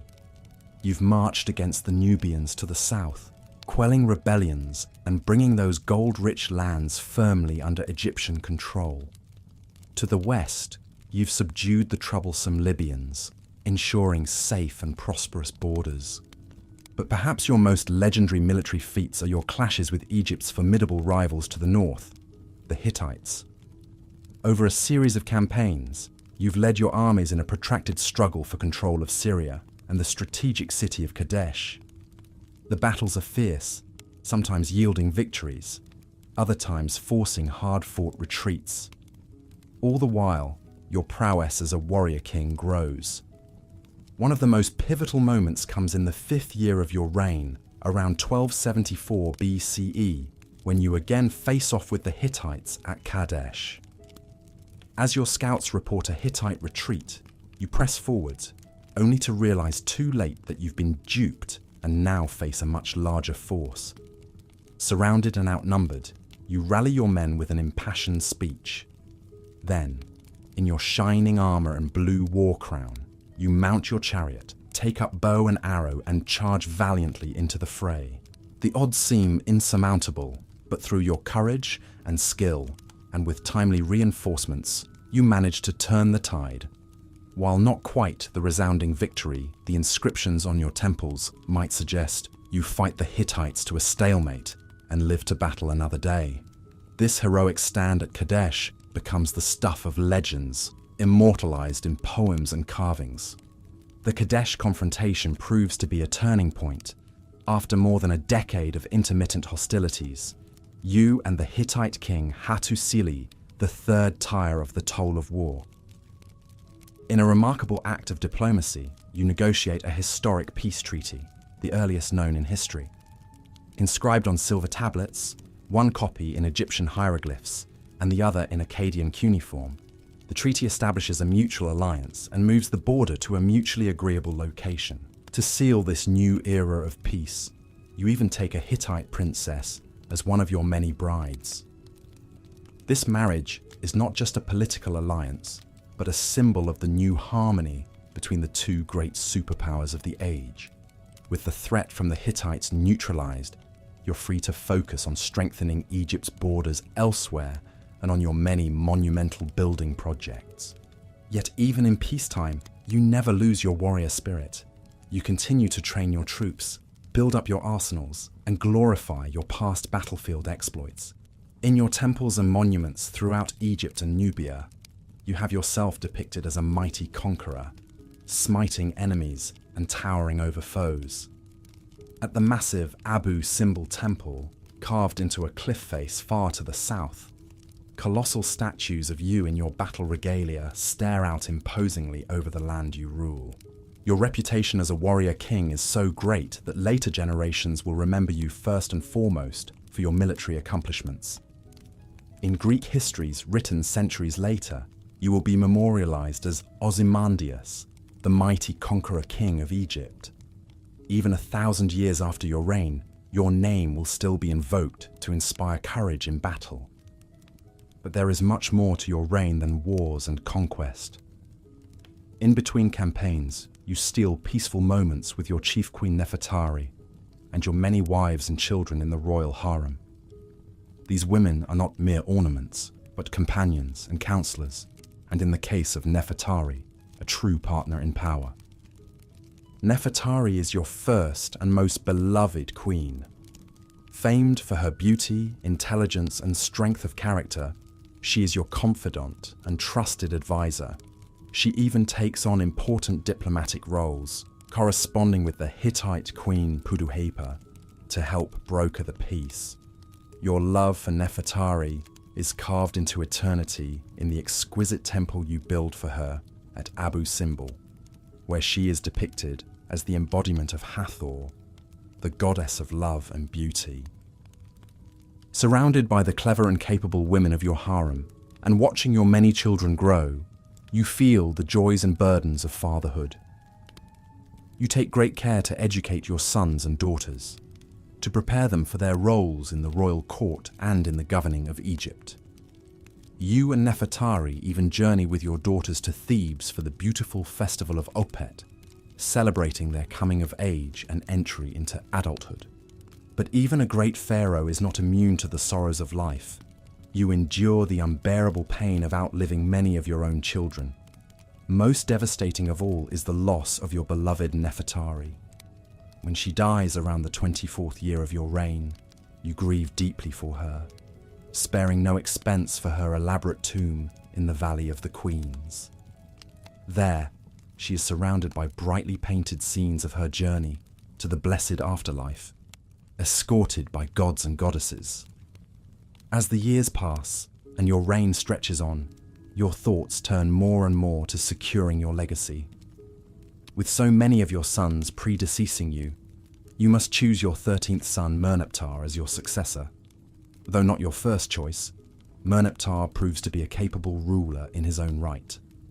In one of the most fascinating relics from Merneptah's reign, a large stone slab carved with his victory inscriptions makes the first known historical mention of Israel.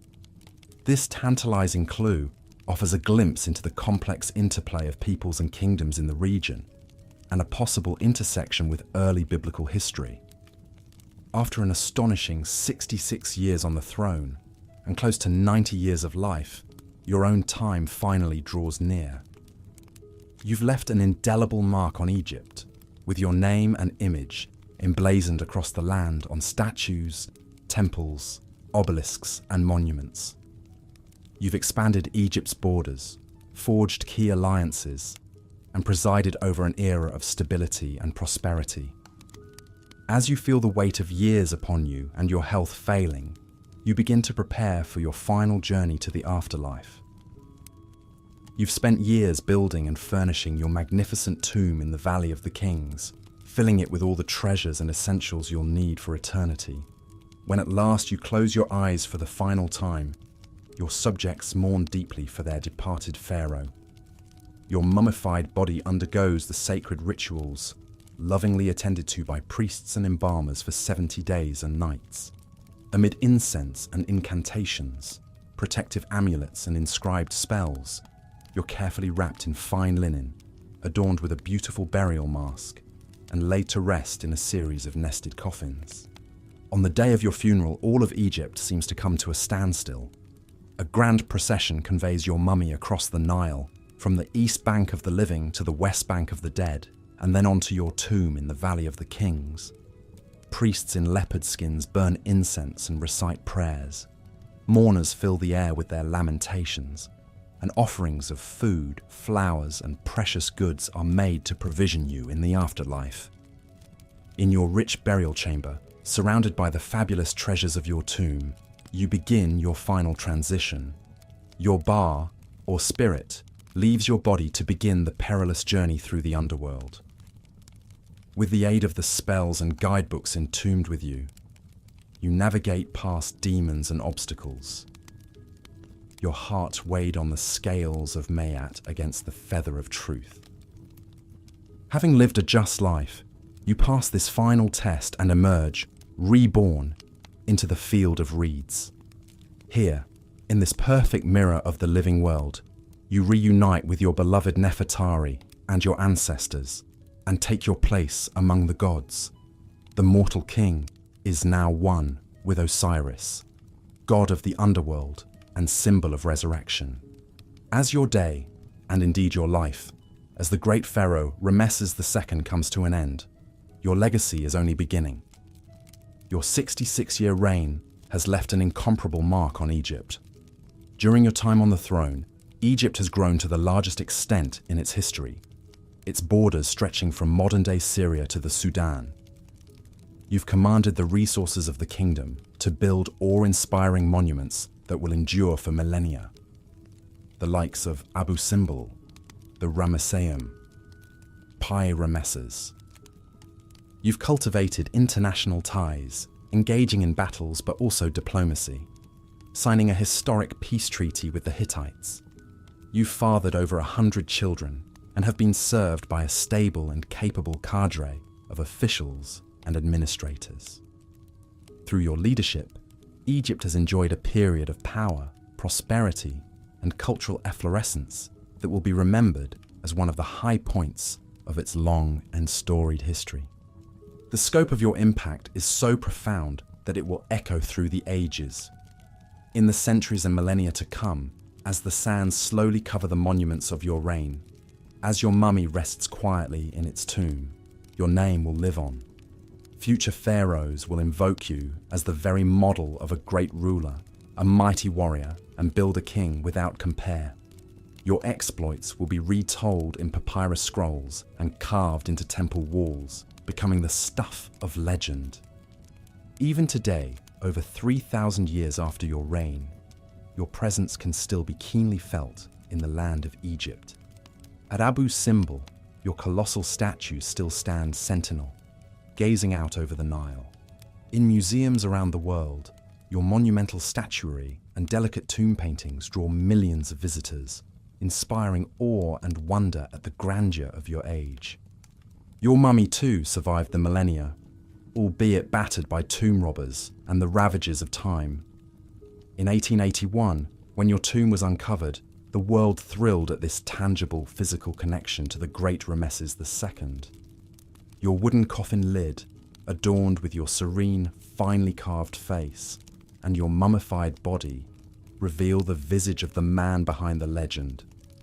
Perhaps most poignant are the vestiges of your reign that still suffuse the daily lives of modern Egyptians.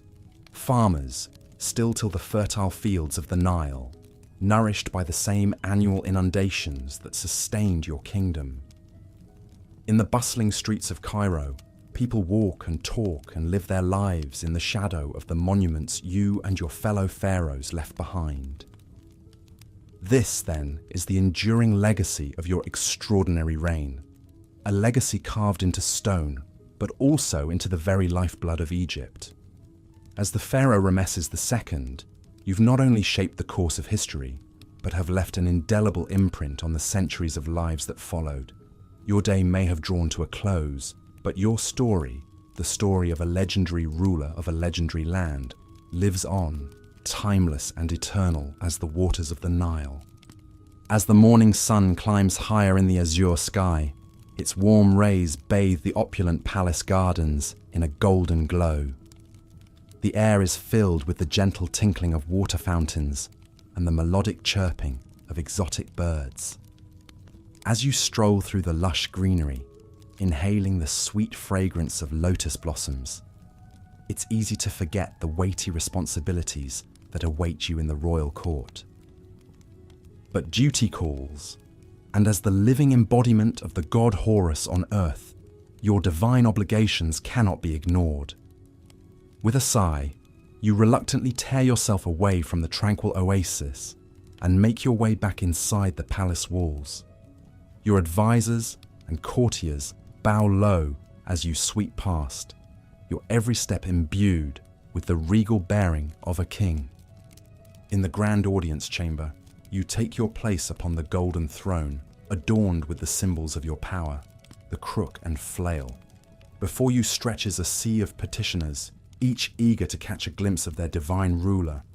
With a nod, you signal for the first to approach. The man falls to his knees, touching his forehead to the cool stone floor in abject reverence. In a quavering voice, he begs for your intervention in a land dispute with his neighbor. You listen patiently, weighing the evidence with the wisdom of a Solomon.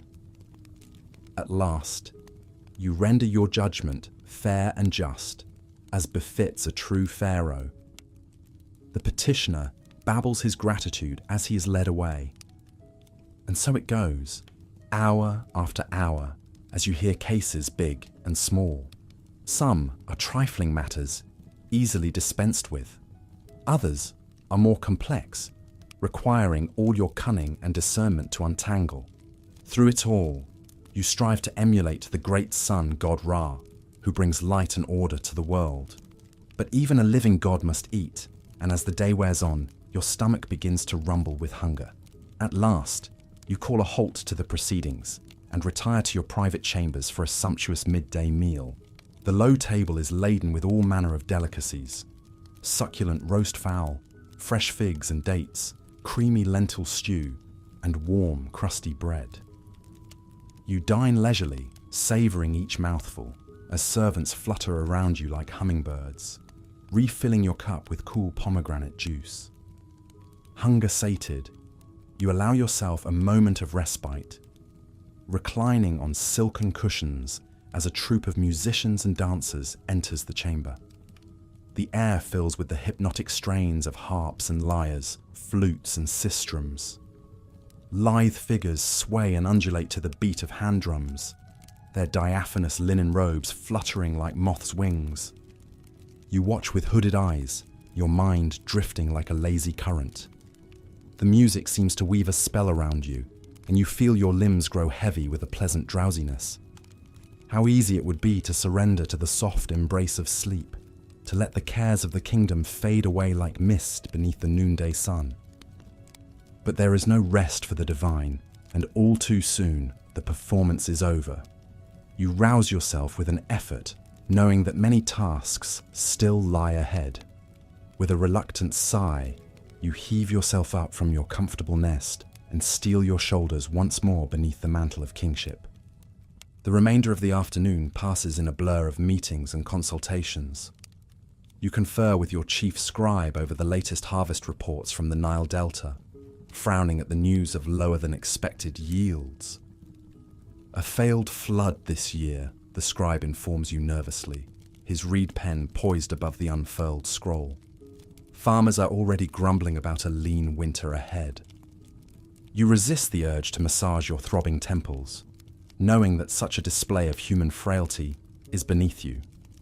Instead, you order emergency grain reserves released from the royal granaries, just enough to tide your people over until the next planting season. It will mean belt-tightening in the palace, but your duty to your subjects outweighs all other concerns. Next come the foreign ambassadors, each bearing honeyed words and lavish gifts from their distant kings. You greet them with cool civility, accepting their tributes with a royal nod. A chest of rare cedar wood from Lebanon, a matched pair of Nubian ivory tusks, bolts of fine linen from Byblos, all are duly noted and added to your treasury. But you are too canny a ruler to be swayed by baubles and flattery alone. You probe for news of shifting alliances, trade rivalries, potential military threats to your borders. The game of diplomacy is a delicate dance, and one misstep could bring disaster upon Egypt. You vow to remain ever vigilant, a lion guarding his pride. At last, as the shadows lengthen and the day's heat begins to fade, you retire to your private apartments high in the palace's cool limestone heart. Here, you can shed the weight of your crowns and scepters and be simply a man, albeit the most powerful man in the known world. Your beloved Chief Queen Nefertari greets you with a radiant smile, her slender arms twining around your neck like lotus stems. In the sweet refuge of her embrace, you allow yourself to forget, however briefly, the myriad cares that press upon you. For a few stolen moments, you are simply a husband, a father, a lover. But even this idyll cannot last forever. As the last light fades from the sky and the stars wheel overhead, you know that the time has come to rest. Tomorrow will bring its own trials and challenges, and you must be ready to meet them with all the strength and wisdom of a god-king. With a sigh, you stretch out upon your bed, the soft linen sheets cool against your skin. As your heavy eyelids drift closed, you offer up a silent prayer to the great god Amun-Ra, he who is Lord of all. Let my reign be long and prosperous. Let my armies be victorious, my harvests bountiful. Let my name be remembered for generations to come as a wise and just ruler who brought glory to the two lands. This I ask in your divine and everlasting name. And with that, you surrender yourself to the waiting arms of sleep, secure in the knowledge that your legacy will endure for all eternity. For you are Ramesses the Great, King of Kings, ruler of the Nile, living God on earth. And though empires may rise and fall, your name will live forever, carved in stone and etched in the memory of men until the end of time itself. As this revered pharaoh peacefully slumbers, we are left to quietly admire the undeniable impact he had on ancient Egypt's already storied civilization. Through his canny diplomacy and skillful governance, Ramesses II presided over an era of great prosperity and accomplishment. During his long and steady reign, Egypt's borders expanded to encompass far-flung territories in all directions, its mighty armies marching with confidence over vanquished lands. Great temples rose along the Nile to proclaim the pharaoh's glory, their massive pillars and soaring arches mirroring the lofty ambitions of their creator. At Abu Simbel, gigantic rock-cut figures of Ramesses himself gazed out over the river, an enduring testament to his power and permanence. In the realm of international relations, this silver-tongued statesman proved as adept at negotiating alliances as he was at swinging a sword. His crowning diplomatic achievement was the hard-won peace treaty with the rival Hittite Empire, a pact that brought welcome stability to the region after years of ruinous warfare. But Ramesses' influence extended far beyond his own lifetime. The sheer scale and grandeur of his monuments would inspire countless later kings to emulate his example, seeking to etch their own names into the eternal stone of history. Even today, over 3,000 years after his passing, the name Ramesses remains synonymous with the power, prestige, and permanence of ancient Egypt itself. And so we leave this legendary leader to his well-earned rest, knowing that his deeds will live on in the hearts and minds of generations yet to come. For in the end, perhaps that is the true measure of greatness, not the fleeting glories of a single lifetime, but the enduring legacy one leaves behind. As we gently withdraw from the Pharaoh's chamber and the scene slowly fades, the only sound is the soft, steady breathing of a man at peace, a god among mortals who shaped the course of nations with his own two hands. And though the world outside may change and shift like the desert sands, here in this timeless place, Ramesses the Great will slumber on, forever cradled in the immortal embrace of history. The end. As the sun dips below the horizon, painting the sky in brilliant shades of orange and pink, you find yourself back in your opulent bedchamber, the same place where this extraordinary day began. The gentle breeze from the Nile wafts through the open windows, carrying with it the scent of lotus blossoms and papyrus. You recline on your soft bed, draped in fine linens, as your servants quietly attend to your every need. Your mind wanders back over the incredible journey of your life as Ramesses the Great. From your early days as a young prince, learning at the feet of the wisest scholars and training with the most skilled warriors, to your ascension to the throne as the divine ruler of all Egypt. You've faced countless challenges and triumphs, always guided by your unwavering belief in your own destiny and the favor of the gods. As you lie there, surrounded by the trappings of your power and wealth, you can't help but feel a deep sense of satisfaction and pride. You've left an indelible mark on the world, one that will endure for centuries, even millennia to come. Your monuments and temples, your victories on the battlefield, your diplomatic successes, all of these will be remembered and celebrated long after you've departed this earthly realm. Your eyes grow heavy as you sink deeper into the plush cushions of your bed. The soft murmur of your servants' voices and the gentle lapping of the Nile against the palace walls lull you into a state of deep relaxation. You know that when you close your eyes, you'll drift off into a peaceful slumber, secure in the knowledge that your legacy is secure. As you slip into the welcoming embrace of sleep, your mind is filled with visions of the afterlife that awaits you.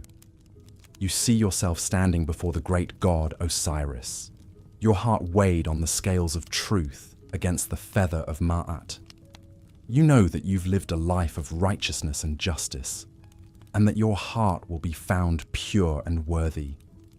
You see yourself journeying through the underworld, guided by the god Anubis, facing the challenges and trials that await you with courage and resolve.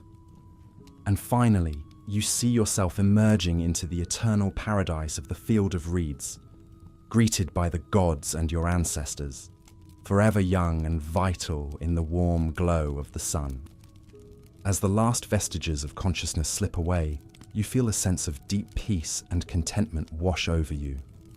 You know that your journey as Ramesses the Great has been one of epic proportions, filled with wonder, adventure, and achievement. And now, as you drift off into the realm of dreams, you can rest easy knowing that your story will be told and retold for generations to come. The gentle rise and fall of your chest slows as you finally succumb to the call of sleep. The world around you fades away, replaced by the infinite expanse of your own imagination. And though your eyes are closed and your body is still, your spirit soars free, ready to embrace the endless possibilities of the afterlife. As we come to the end of our journey through the life and times of Ramesses the Great, we hope that you too have been transported to another time and place, lulled into a state of deep relaxation and peace. The story of this remarkable pharaoh is one that has captivated the hearts and minds of people for centuries, and we feel privileged to have been able to share it with you. If you've enjoyed this immersive exploration of ancient Egyptian history, we invite you to like this video and subscribe to our channel for more soothing and informative content designed to help you drift off into a peaceful slumber. Until next time, may your dreams be filled with the wonders of the ancient world, and may you wake feeling refreshed and inspired. Good night and sweet dreams.